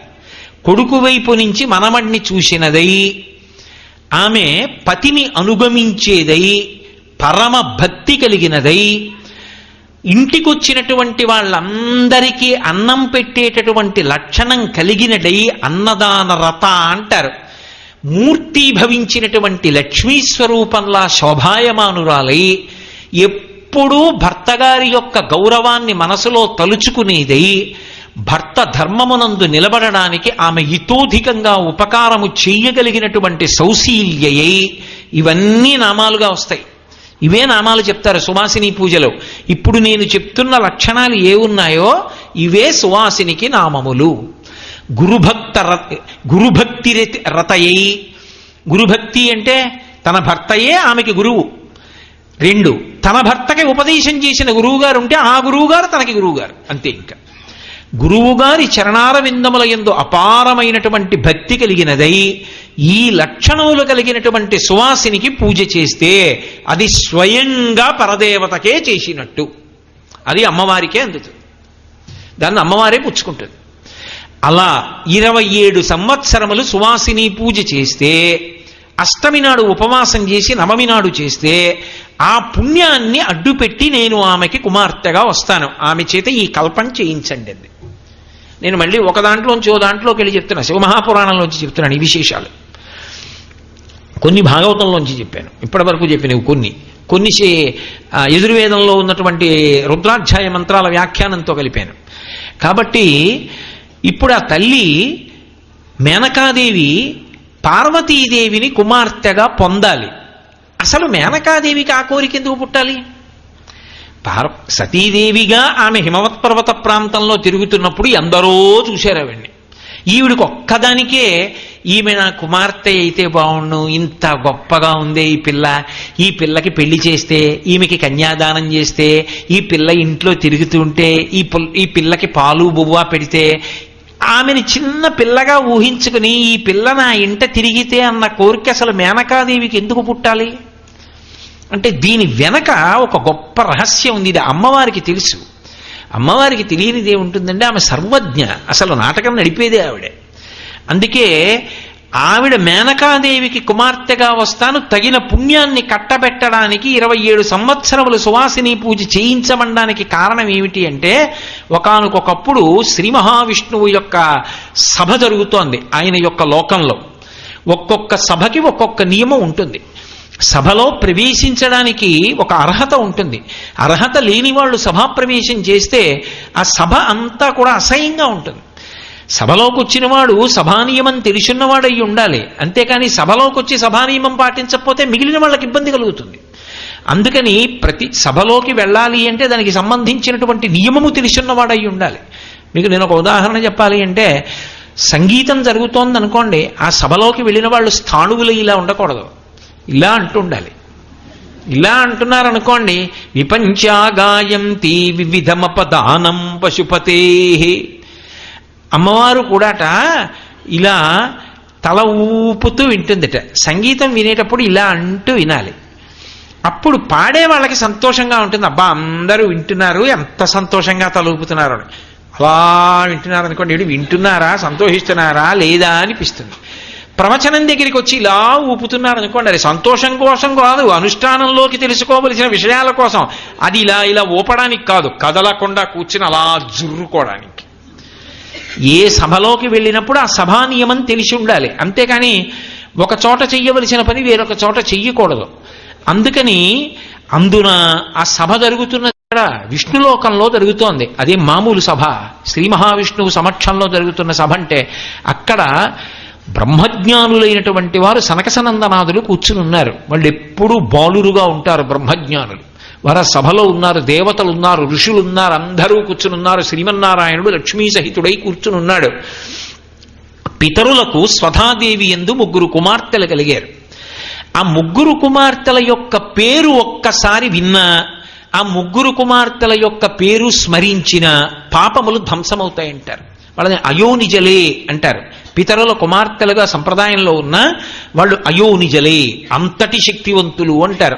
అందులో మొదటి ఆమె పేరు మేనక, రెండవ ఆమె పేరు ధన్య, మూడవ ఆమె పేరు కళావతి. 3 ఆడపిల్లలు. ఈ 3 ఆడపిల్లలు తమ యొక్క యోగశక్తి చేత విష్ణులోకంలో జరుగుతున్నటువంటి సభాప్రవేశం చేశారు. సభాప్రవేశం చేసి వాళ్ళు వెడుతున్నారు లోపలికి. వెళ్ళారు, అందరూ చూశారు, సంతోషించారు, అందరూ కూర్చున్నారు, వీళ్ళు కూర్చున్నారు. కూర్చున్న తర్వాత కొంతసేపటికి సనకసనందనాదులు లోపలికి వస్తున్నారు. వాళ్ళు బ్రహ్మజ్ఞానులు. బ్రహ్మజ్ఞానులు వస్తున్నారు అంటే అందరూ లేచి నిలబడాలి. కాబట్టి అందరూ లేచి నిలబడ్డారు. ఒక్క వీళ్ళు 3 మాత్రం మాయామోహితులయ్యారు. అమ్మవారి మాయ అది. ఆ మాయామోహితులై 3 లేచి నిలబడలేదు. సనకసనందనాదుల వంక తిరస్కార భావంతో చూశారు. మహాపురుషులు వచ్చినప్పుడు లేచి నిలబడి నమస్కరించకపోతే ఆ పాపం కట్టి కుడిపేస్తుంది. అందుకే గజేంద్రమోక్షణ ఘట్టంలో ఒకనాడానృపుడచ్యుతున్మనములో నూహించుచున్మౌనియ్య కళంక స్థితియున్నచో కలశజుండ చోటికిన్ వచ్చి లేవక పూజింపకయున్న మౌనికని నవ్యక్రోధుడై మూఢాలుబ్ధ కరీంద్రోత్తమ యోని పుట్టుమని శాపం బిచ్చు భూవల్లభ అంటారు. ఇంద్రజుమ్న మహారాజు గారు పర్వత శిఖరం మీద కూర్చుని అష్టాక్షరీ మహామంత్రాన్ని ఉపాసన చేస్తూ అగస్త్య మహర్షి వచ్చినా కూడా నేను మంత్రోపాసన చేస్తున్నాను, లేచేదేమిటి అని లేవలేదు. మహాత్ములు వచ్చినప్పుడు లేచి నిలబడకపోతే ఆ పాపం కొన్ని జన్మల పాటు కట్టి కుడిపేస్తుంది. ఎక్కడ పాడైపోతాడో లేచి నిలబడి ఉంటే తరించుండేవాడు. కానీ అనుగ్రహిద్దామని శాపం కాదు, అనుగ్రహిస్తారు. అన్ని జన్మలు బాధపడకుండా ఉండడానికి వచ్చే జన్మలో ఏనుక్కి పుట్టి మొసలి చేత పట్టబడ్డప్పుడు భగవన్నామం జ్ఞాపకానికి వచ్చి శరణాగతి చేసి తరించిపోని వరమిచ్చాడు అగస్త్య మహర్షి. అందుకు ఏనుగు యొక్క యోనియందు పుట్టి గజేంద్రమోక్షణ ఘట్టానికి కారణమయ్యాడు ఇంద్రజుమ్న మహారాజు గారు. మహాత్ములు వచ్చినప్పుడు లేవాలి. విష్ణు సభలో కూర్చున్నటువంటి ఈ 3 మేనక, ధన్య, కళావతి 3 సనకసనందనాదులు వస్తున్నా కూడా లేచి నిలబడలేదు. తిరస్కార భావంతో చూసి తలంచుకున్నారు. అంత పాపం వీళ్ళని కట్టి కుడిపేస్తుంది రేపొద్దున.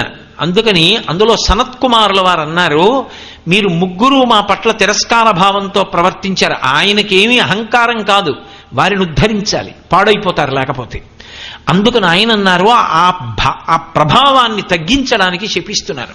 ఊర్ధ్వలోక భ్రష్టులైపోండి, మీరు ఈ లోకంలో ఉండరు, భూమి మీదకి వెళ్ళిపోండి మత్స్యలోకంలోకి. మేనక విష్ణువాంశలో వచ్చినటువంటి హిమవంతునకు భార్య అవుతుంది. భార్య అయిన కారణం చేత పార్వతీదేవికి తల్లి అవుతుంది. పార్వతీదేవికి తల్లి అయి ఈమె నా కుమార్తె అన్న భావనతో లాలించి పెంచి పెద్ద చేసి కన్యాదానం చేస్తుంది. కాబట్టి కైలాసలోక ప్రాప్తి కలుగుతుంది, కైలాసానికి ఎడుతుంది. రెండవ పిల్ల ధన్య జనక మహారాజు గారికి ఇల్లాలవుతుంది భూలోకంలో.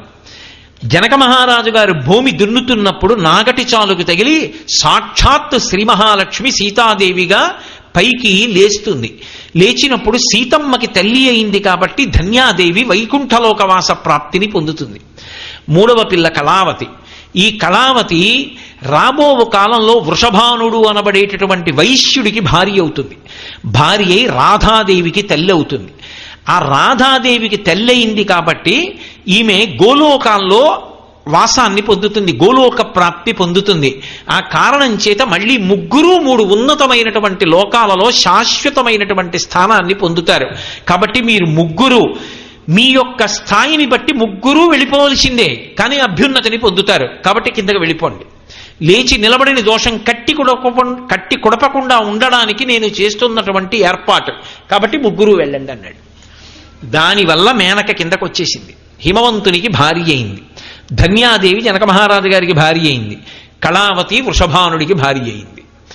ఇప్పుడు ప్రస్తుత కథాంశంలో పార్వతీదేవి జన్మించాలి. పర్వతరాజుకు పుత్రిగా వస్తే పార్వతీదేవి అని పిలిపించుకుంటుంది ఆవిడ.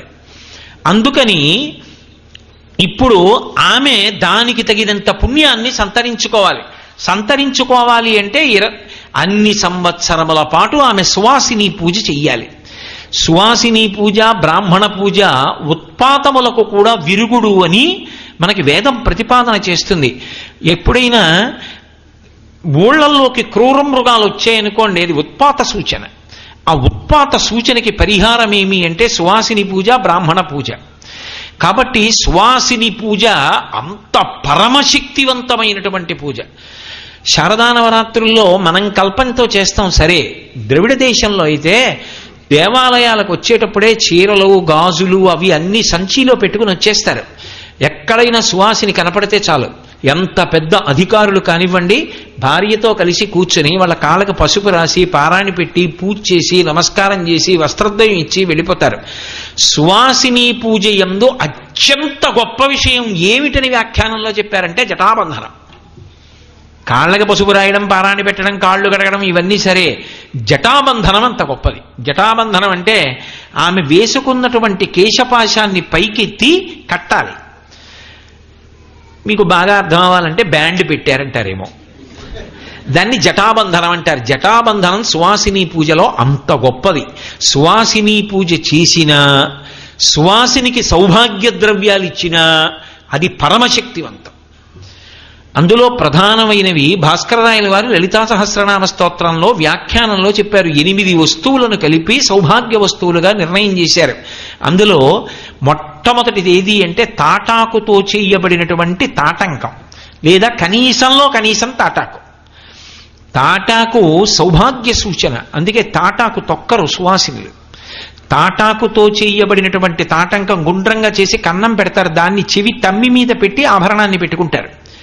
అలాగే అనుములు, ఎర్రని పువ్వు, ఏదైనా తొక్కుతారేమో కానీ ఎర్ర పువ్వుని సువాసిని తొక్కకూడదు.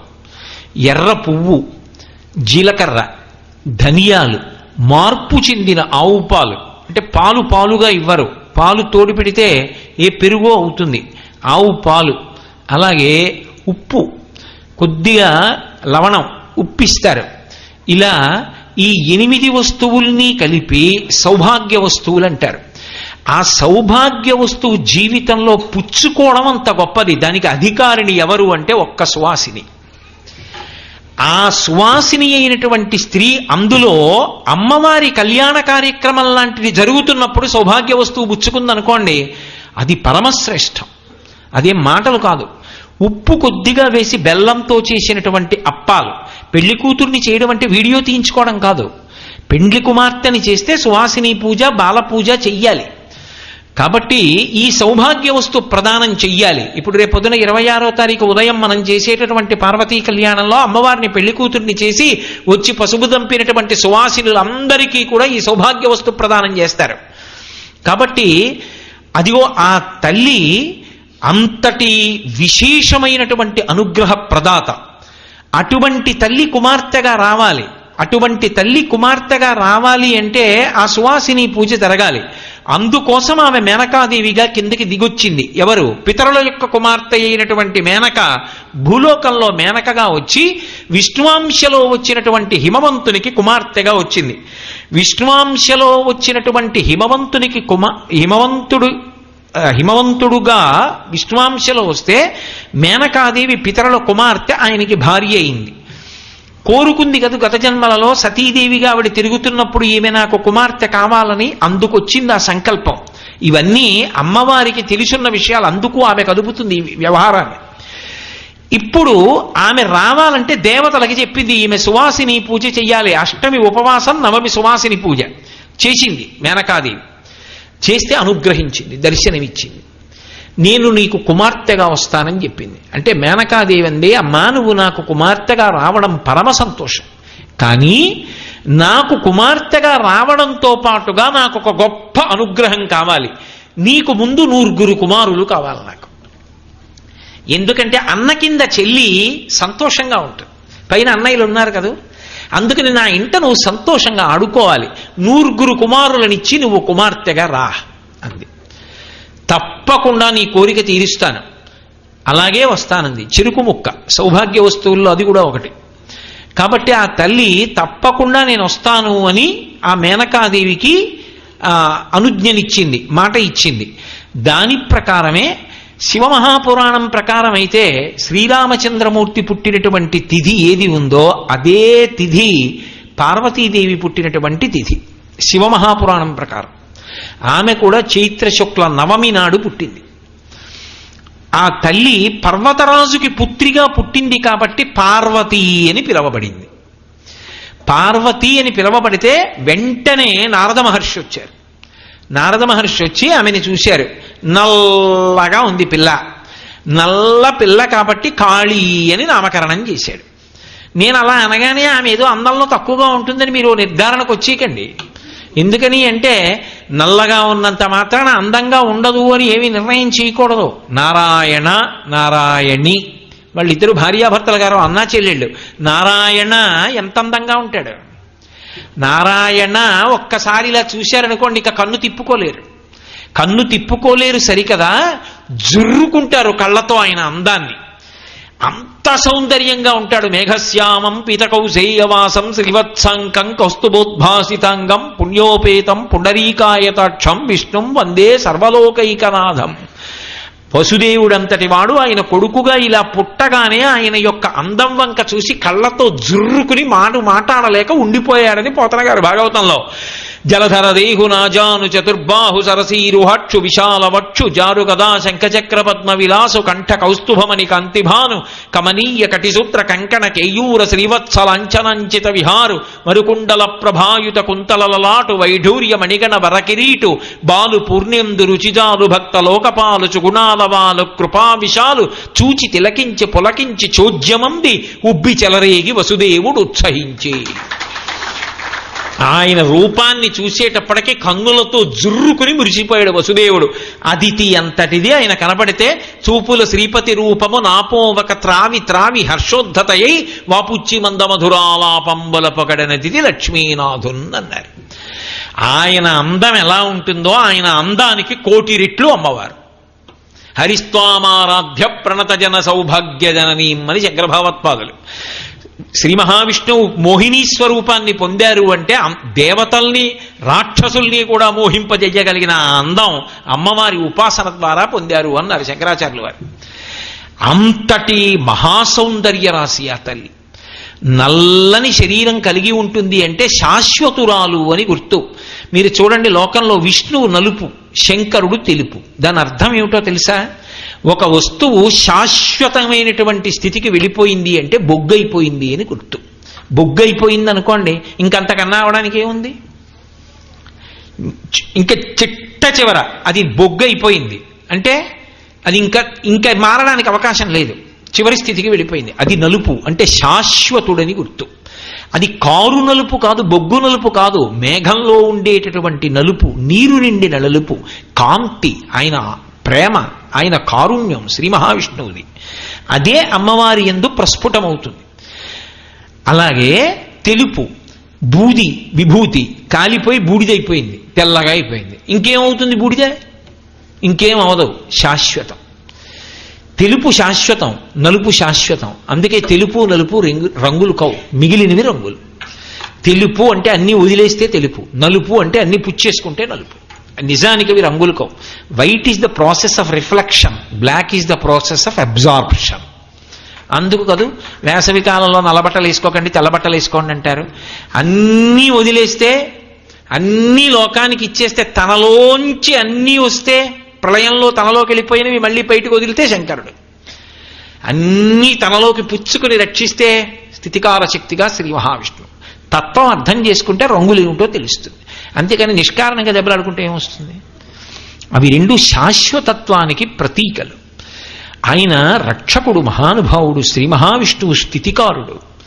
లోకంలో ఎక్కడ భక్తుడు పిలిచినా వచ్చి రక్షించేటటువంటి ఆర్తత్రాణ పరాయణుడు అమ్మవారు. అంతే. అందుకే ఇద్దరూ అవతార స్వీకారం చేస్తారు, ఇద్దరూ అలంకార ప్రియత్వంతో ఉంటారు. ఎక్కడెక్కడ భక్తుడు ఆర్తితో పిలిచినా పరుగు పరుగున వస్తుంది అమ్మవారు, పరుగు పరుగున వస్తాడు ఆయన. అందుకే ఆయన అవతార ఘట్టాలలో భక్తుల్ని కాపాడిన సన్నివేశాలు ఎన్నో ఉంటాయి. అమ్మవారి అవతార కథలలో భక్తుల్ని ఆదుకున్నటువంటి సన్నివేశాలు ఎన్నో ఉంటాయి. అందుకు ఆ నలుపు. అంతేకాని నేను నల్ల పిల్ల అనగానే అయ్యో తెల్లగా పుడితే బాగుండేది కదండి అనకూడదు. ఆ నలుపులోని సౌందర్యం అది, ఆమె మాతృత్వం అది, లోకములను కాపాడగలిగినటువంటి శక్తి అది. అందుకే భక్తితో పిలిస్తే చాలు, ఆవిడ్ని నమ్మి ఉంటే చాలు. పిలవడం ఏమిటండి? పిలవక్కర్లేదు. ఆవిడ్ని నమ్మి ఉంటే వాడి రక్షణ ఆమెదే. విష్ణు అంతే. ఆయనని నమ్మి ఉంటే చాలు, వాడి రక్షణ అయింది. వాడు నా కొరకు రక్షింపవలయువాడు, వామనమూర్తి ఘట్టం. ఒక భక్తుణ్ణి తనని నమ్మి ఉంటే రక్షించుకోవడం ఆవిడ కర్తవ్యం. నేను తరచుగా ఉటంకిస్తూ ఉంటాను. ఇప్పటికీ షష్ఠిపూర్తి ఉత్సవాలన్నీ చేస్తూ ఉంటారు. తిరుక్కడయ్యూర్ అని దక్షిణ దేశంలో ఉంది క్షేత్రం. విచిత్రం ఏమిటంటే లోపల శివలింగం ఉంటుంది, బయట అమ్మవారు ఉంటుంది, అభిరామి అమ్మవారు. అక్కడ ఎక్కడి నుంచి వచ్చాడో ఒక మహానుభావుడు వచ్చి అక్కడ ఉంటూ ఉండేవాడు. ఆయన పేరేమిటో ఎవరికీ తెలియదు. భట్టు అంటే గౌరవనీయుడు అని, అభిరామి భట్టు అంటూ ఉండేవారు. ఆయన అమ్మవారి దేవాలయంలో కూర్చుని ఉండేవాడు. లోపల శివాలయం. అక్కడే మార్కండేయ మహర్షి మీద పాశం వేస్తే యమధర్మరాజు గారిని శివుడు తన్నాడు అంటారు. ఇప్పటికీ ఆ తలుపు తీసి చూపిస్తే కనపడుతుంది కూడా, పాశముద్ర ఉంటుంది దాని మీద. బయట అమ్మవారి యొక్క దేవాలయం ఉంటుంది. ఆ అభిరామి అమ్మవారి దేవాలయంలో కూర్చుని ఈ భట్టు అమ్మవారిని ఉపాసన చేస్తున్నాడు. ఆ ఉపాసన చేస్తున్నప్పుడు అమ్మవారి ముఖం పూర్ణచంద్రబింబంలా కనపడుతోంది. ఆ కనపడుతూ ఉండడంలో ఆమె ముఖంలోంచి సుధాధారలు పడుతుంటే ఆయన పరమ సంతోషంతో ముఖాన్ని దర్శనం చేస్తూ లోపల పొంగిపోతూ సమాధిలో ఉన్నాడు. అనుకోకుండా శరభోజీ మహారాజు వచ్చాడు. గుర్రం దిగి గుళ్ళోకి ఎడుతూ అందరూ లేచి నిలబడ్డారు. ఈయనొక్కడు కూర్చుని ఉన్నాడు. ఆగి చూశాడు ఇలాగా. ఏదో తన్మయావస్థలో ఉన్నాడు. అర్చకులను అడిగారు, ఎవరితనని అడిగాడు. మహాభక్తుడు మహారాజా అంటే నమ్ముతాడా? తల తీసేయండి అంటాడేమోనని ఉన్మాది. ఏదో ఉత్ప్రేరకాన్ని సేవించాడు, అలా ఉంటాడు. అతని విషయం వదిలేయండి మహారాజా అన్నారు. లోపలికి వెళ్ళాడు, అమ్మవారిని సేవించాడు, వెళ్ళిపోతున్నాడు. ఇలా చూశాడు, కాదు మహాతేజోమూర్తి, ఏదో ఉంది రహస్యం అని. ఇతడు ఉన్మాదా అని అడిగాడు. అవును అన్నారు. కదపండి అన్నాడు. కదిపారు. కళ్ళు తెరిచాడు. ఇవాళ ఏ తిథి అని అడిగాడు. ఆ రోజు అమావాస్య. ఆయన అన్నాడు, మరి లోపల అమ్మవారి ముఖమండలాన్ని పూర్ణచంద్రబింబంగా చూస్తున్నాడు కదా, అందుకని ఆయన అన్నాడు పౌర్ణమి అన్నాడు. వెంటనే రాజన్నాడు, చీకటి పడ్డాకొస్తాను, పౌర్ణమి చంద్రుణ్ణి ఆకాశంలో చూపించకపోతే శిరచ్ఛేదం చేస్తానన్నాడు. అలాగే ఆయనకి ఆలోచించే అవకాశం లేదు. ఇంకా అమ్మవారి ముఖమండలాన్నే లోపల ఇంకా ధ్యానంలో ఆ సంతోషంలో ఉన్నాడు. అలాగే అన్నాడు. ఆయనేం అమ్మవారిని అడగలేదు. రాజు వెళ్ళాడు, దర్శనం చేసుకున్నాడు, వెళ్ళిపోయాడు. అందరూ వచ్చారు. నీకు ఎందుకురా ఏ మాట మాట్లాడుకుంటే గొడవ వదిలిపోను కదా, నువ్వు ఉన్మాది అని చెప్పావు, నిష్కారణంగా నోరు విప్పావు, పౌర్ణమి అన్నావు, ఇప్పుడు ఎక్కడ తెస్తావు? ఆయన అన్నాడు, నేను తేవడం ఏమిటి? ఆ అమ్మవారు రక్షించుకుంటుంది తన వస్తువుని తాను. చీకటి పడింది. సంధ్యావందనం చేసుకున్నాడు, అరుగు మీద కూర్చున్నాడు. కూర్చుని అభిరామి అంతాది అంటారు. ఏ మాటతో పూర్తవుతుందో ఆ మాటతో తర్వాతి శ్లోకం ప్రారంభం కావాలి. ఉద్ధృత నగభిధనుజ ధనుజకులామిత్ర మిత్రశశి దృష్టే దృష్టే భవతి అని శంకరులు చేశారు షట్పది. దేంతో పూర్తవుతుందో దాంతో మొదలెట్టాలి. ఉద్ధృత నగ అన్నారనుకోండి, తర్వాత మళ్ళీ నగతో మొదలెట్టాలి. నగభిధనుజ, ధనుజ అన్నారనుకోండి ధనుజకులామిత్ర, మిత్ర అన్నారనుకోండి మిత్రశశి దృష్టే, దృష్టి అన్నారు దృష్టే భవతి. ఏ మాటతో అవుతుందో ఆ మాటతో మళ్ళీ మొదలెడుతుండాలి. అదే అర్థం బద్ధం లేకుండా కాదు, అద్భుతమైనటువంటి అందం ఆవిష్కరింపబడాలి. అలా ఏ మాటతో పూర్తవుతోందో ఆ మాటతో తర్వాత శ్లోకం చెప్తూ అంతాది చెప్తున్నాడు. చెప్తూ ఉండగా 63వ శ్లోకం దగ్గరికి ఇలా ఉంది. వచ్చాడు శరభోజీ మహారాజ్, గుర్రం దిగా అరుగు మీదకి వచ్చాడు. వచ్చి భుజం మీద తట్టి అన్నాడు, ఏది చంద్రబింబం అన్నాడు. ఎక్కడుంటుంది? అమావాస్య. చంద్రబింబం ఎక్కడి నుంచి వస్తుంది? ఆయన అమ్మవారిని నమ్మి ఉన్నాడు, ఆయన ఏం ప్రార్థన చేయలే అమ్మవారిని. అంతా అని చెప్తున్నాడు. అమ్మవారు చూసింది. అభిరామి దేవాలయంలో ఉంది కదూ, తన భక్తుణ్ణి రక్షించుకోవాలి, వాడి మాట నిజం చెయ్యాలి. వెంటనే అమ్మవారి మూర్తిలోంచి చెయ్యి లేచి తన చెవి తాటంకం తీసి గుళ్ళోంచి ఆకాశంలోకి విసిరింది. సర్రున పైకెళ్ళి పూర్ణచంద్రబింబల్లా తాటంకం నిలబడింది. శరభోజీ మహారాజ్ నేల మీద పడిపోయాడు ఆ అభిరామ భట్టుకి. ఇప్పటికీ ఆ అభిరామి అంతాది కామాక్షి దేవాలయం గోడల మీద చెక్కబడి ఉంది. ఆవిడ ఉన్నది అని నమ్ముకున్న వాణ్ణి ఆ తల్లి రక్షించదు, ఆయన ఉన్నాడు అని నమ్మిన వాణ్ణి శ్రీ మహావిష్ణువు రక్షించరు. తత్వతః ఒక్కటే ఆ వస్తువు. రక్షణ శక్తియే రెండుగా వ్యవహరిస్తుంది, స్త్రీగా ఆమె, పురుషుడుగా ఆయన, అంతే. నారాయణ నారాయణి. అందుకే ఇద్దరు ఓసారి పుడుతూ ఉంటారు. అక్కడ దేవకీ వసుదేవులకు పుడతాడు, ఇక్కడ ఈవిడ యశోద నందుల దగ్గరికి వస్తుంది, ఆయన ఇక్కడికి వస్తాడు, ఆవిడ ఇక్కడికి వస్తుంది. అన్నా చెల్లెళ్ళు అయ్యారా లేదా? బాహ్యంలో కూడా అది వాళ్ళిద్దరి యొక్క సమానమైనటువంటి రక్షణ ధర్మం. అది ఆమె నలుపు తప్ప, నేను ఏదో నల్లటి పిల్ల పుట్టింది నారదుడు కాళీ అని పేరు పెట్టుకున్నాడంటే మీ అందరూ దిగులు పడిపోయి రేపు పొద్దున్న దిగాలుగా ఉపన్యాసానికి రాకూడదు. ఆమె పరమరక్షణ శక్తి. మీకు తెలియదని కాదు, మీకు అందరికీ తెలుసు, నేనే వాచాలత్వం అలా అంటుంటాను. అటువంటి కరుణామయి. అందుకని నల్లపిల్లగా వచ్చింది. కానీ ఆమె కాలస్వరూపము. ఆమె చెయ్యలేనిది, ఆమెకి తెలియనిది ఏమీ లేదు. ఆ పిల్లని చూశాడు మహానుభావుడు హిమవంతుడు, పొంగిపోయాడు. అబ్బా, పోతన గారు వీరభద్ర విజయంలో చేశారు పద్యాలు. అసలు పోతన గారికి ఎలా పడ్డాయో ఆ పద్యాలు. ఆ హిమవంతుడు ఆ పిల్లని చూసి అంటాడు, గిరిలలో నన్నొక్క గిరినైన నా పేరు వెలయచేసి తిట్లు జలజనయన, నీకు తండ్రినైతి నాకింత చాలదే, ఇది మహాద్భుతంబు ఇందువతన అన్నాడు. నేనెవరినమ్మా? ఓ కొండని. మనుష్యుల పేర్లే జ్ఞాపకం పెట్టుకోరు. రారే రాజులు రాజ్యములు గెలవరే, గర్వోన్నతిం పొందరే, వారేరీ సిరి మూట కట్టుకొని పోవంజాలిరే, భూమిపై పేరైనన్ గలదే, శివి ప్రముఖులను ప్రీతిన్ యశక్కాములై ఈరే కోర్కెలు వారలం తలపరే ఈ కాలమున్ భర్గవ. మనుష్యుల పేర్లే లోకంలో జ్ఞాపకం ఉండవమ్మా. కానీ అటువంటిది నేనెవరమ్మా? కొండల్లో ఓ కొండని. కానీ అమ్మా, నా పేరు శాశ్వతంగా లోకంలో ఉండిపోతుంది, ఎందుకంటే నాకు కూతురయ్యి వచ్చి పర్వతరాజపుత్రి పార్వతి అని పెట్టుకున్నావా? అమ్మా, నా పేరు శాశ్వతం చేశావమ్మా. గిరిలలో నొక్క గిరినైన నా పేరు వెలయ చేసి తెట్లు జలజనయన, నీకు తండ్రినైతి నాకింత చాలదే, ఇది మహాద్భుతంబు ఇందువతన అన్నాడు. చంద్రబింబం వంటి ముఖం కలిగిన దానా, ఇది మహాద్భుతం. ఏమి అదృష్టం! లోకములకన్నిటికీ నువ్వు తల్లివి, నీకు నేను తండ్రిని. ఇంతకన్నా భాగ్యం ఉంటుందా లోకంలో? కాబట్టి ఆ తల్లి పార్వతీదేవిగా జననం అందింది. సతీదేవిగా అవతార పరిసమాప్తి చేసి పార్వతీదేవిగా హిమవంతునికి కుమార్తె అయి హైమవతి అన్న పేరు తెచ్చుకుంది. ఇప్పుడు ఒక మంగళప్రదమైనటువంటి ఘట్టం దగ్గర నేను పూర్తి చేశాను. ఆమె సతీదేవిగా అవతార పరిసమాప్తి చేసి తారకాసుర జననం జరిగి అక్కడ మేనకా, కళావతి, ధన్య మొదలైన వారు శాపాలు పొంది భూమి మీదకొచ్చి ఈవిడ ప్రార్థన చేసి దేవతలు బాధపడి ప్రార్థనలు చేస్తే ఆవిడ అనుగ్రహించి సువాసిని పూజ చేయించి మేనకాదేవికి కుమార్తెగా వచ్చినది అన్న మంగళప్రదమైన ఘట్టం దగ్గర ఇవాళ పార్వతీ జననం దగ్గర ఉపన్యాసాన్ని పూర్తి చేస్తూ మళ్ళీ రేపు సాయంకాలం 6:30 కలుసుకున్నప్పుడు పార్వతీ కళ్యాణ ఘట్టాన్ని కొనసాగిస్తాను ఆ తల్లి అనుగ్రహం. ఇప్పుడు ప్రవచనం అయిపోయిన తర్వాత పార్వతీ కళ్యాణం గురించి ఒక ముఖ్యమైన విషయాన్ని మీకు మనవి చేస్తాను, దయచేసి అలా కూర్చోండి ఒక్క 5 నిమిషాలు. మంగళాశాసన పరై మదాచార్య పురోగమై సర్వైశ్చ పూర్వైరాచార్యై సత్కృతాయాస్తు మంగళం.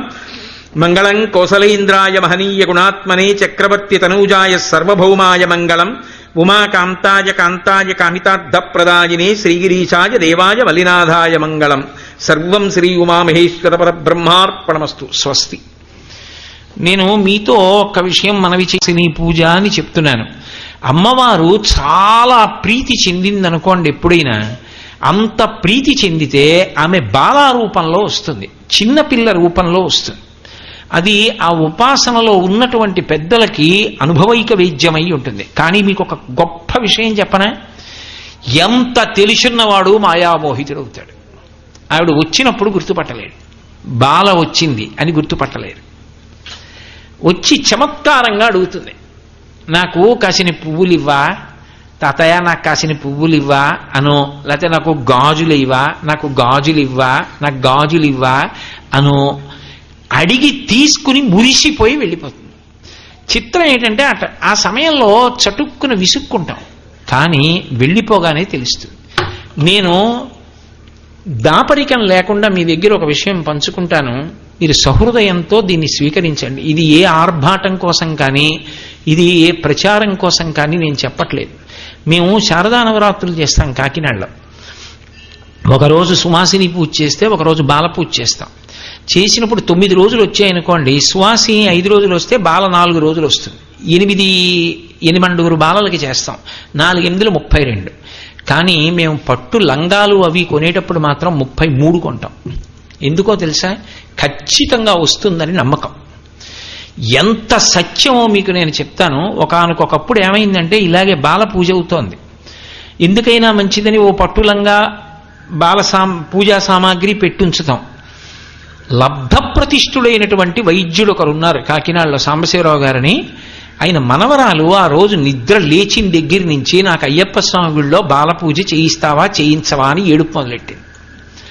ఆ పిల్లని ఏం చేయాలో అర్థం కాక గోపాలకృష్ణ గారికి ఫోన్ చేశారు. అయ్యా, బాల పూజ చేయించమని పిల్ల చాలా గోల పెట్టేస్తోంది, మాకేం చేయాలో అర్థం కావట్లేదు. అంత లబ్ధ ప్రతిష్ఠుడైన డాక్టర్ కారేయించి గోపాలకృష్ణ గారి దగ్గరికి పంపించారు. గోపాలకృష్ణ గారికి గురువుగారి మాట శాసనం. గురువుగారు రోజుకి 8 అన్నారు. ఒక్కనాటికి చేయించడం కుదరదు. అప్పటికి ఇంకా ఇంకొక బాల వస్తుందని నేను చెప్పాల, 33 కొనట్టే పెట్టామంతే. గురువుగారు చెప్తే చేయిస్తా. ఆ పిల్ల హఠం చేసి నాకు బాల పూజ కావలసిందే అని వచ్చేసింది. సువాసిని పూజకి బాల పూజకి ప్రధాన వ్యత్యాసం ఏమిటంటే, బాల పూజలో ఊయల పెడతాం. ఎందుకంటే ఆమె ఊయల ఊగుతున్నప్పుడు కీర్తన పాడుతుంటే అమ్మవారు సభలో తిరుగుతుంది, ఆ బాల రూపంలో ఆవాహన అవుతుంది.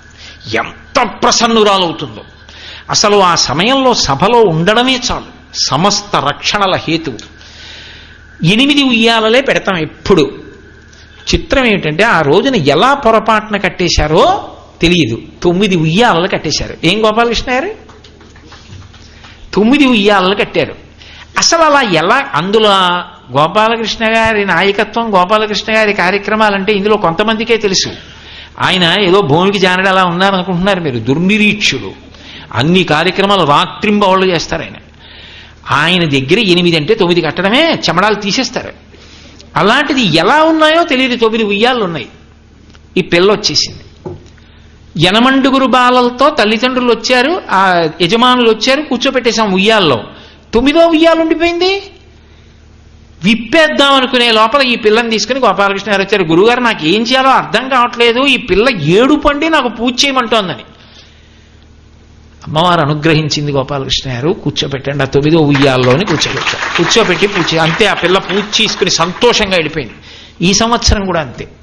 కరెక్ట్గా బాలలందరినీ ధాన్యం పోసిన బుట్ట పట్టుకుంటున్నాం, 9వ బాల వచ్చేసింది. మళ్ళీ చేశాం. ఈ సంవత్సరం 2 మాటలు 8 మాటలు ఎక్కువ వచ్చేసింది. అది అమ్మవారి అనుగ్రహం. ఆ తల్లి బాలగా వస్తుంది.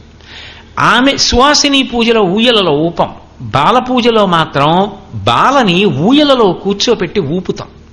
అందున అమ్మవారిని పెళ్లి కూతురిని చేసేటప్పుడు సువాసిని పూజ బాల పూజ చేసి ఆవిడ్ని ఊపడం అంటే ఊయల ఎంత ప్రసన్నురాలైపోతుందో.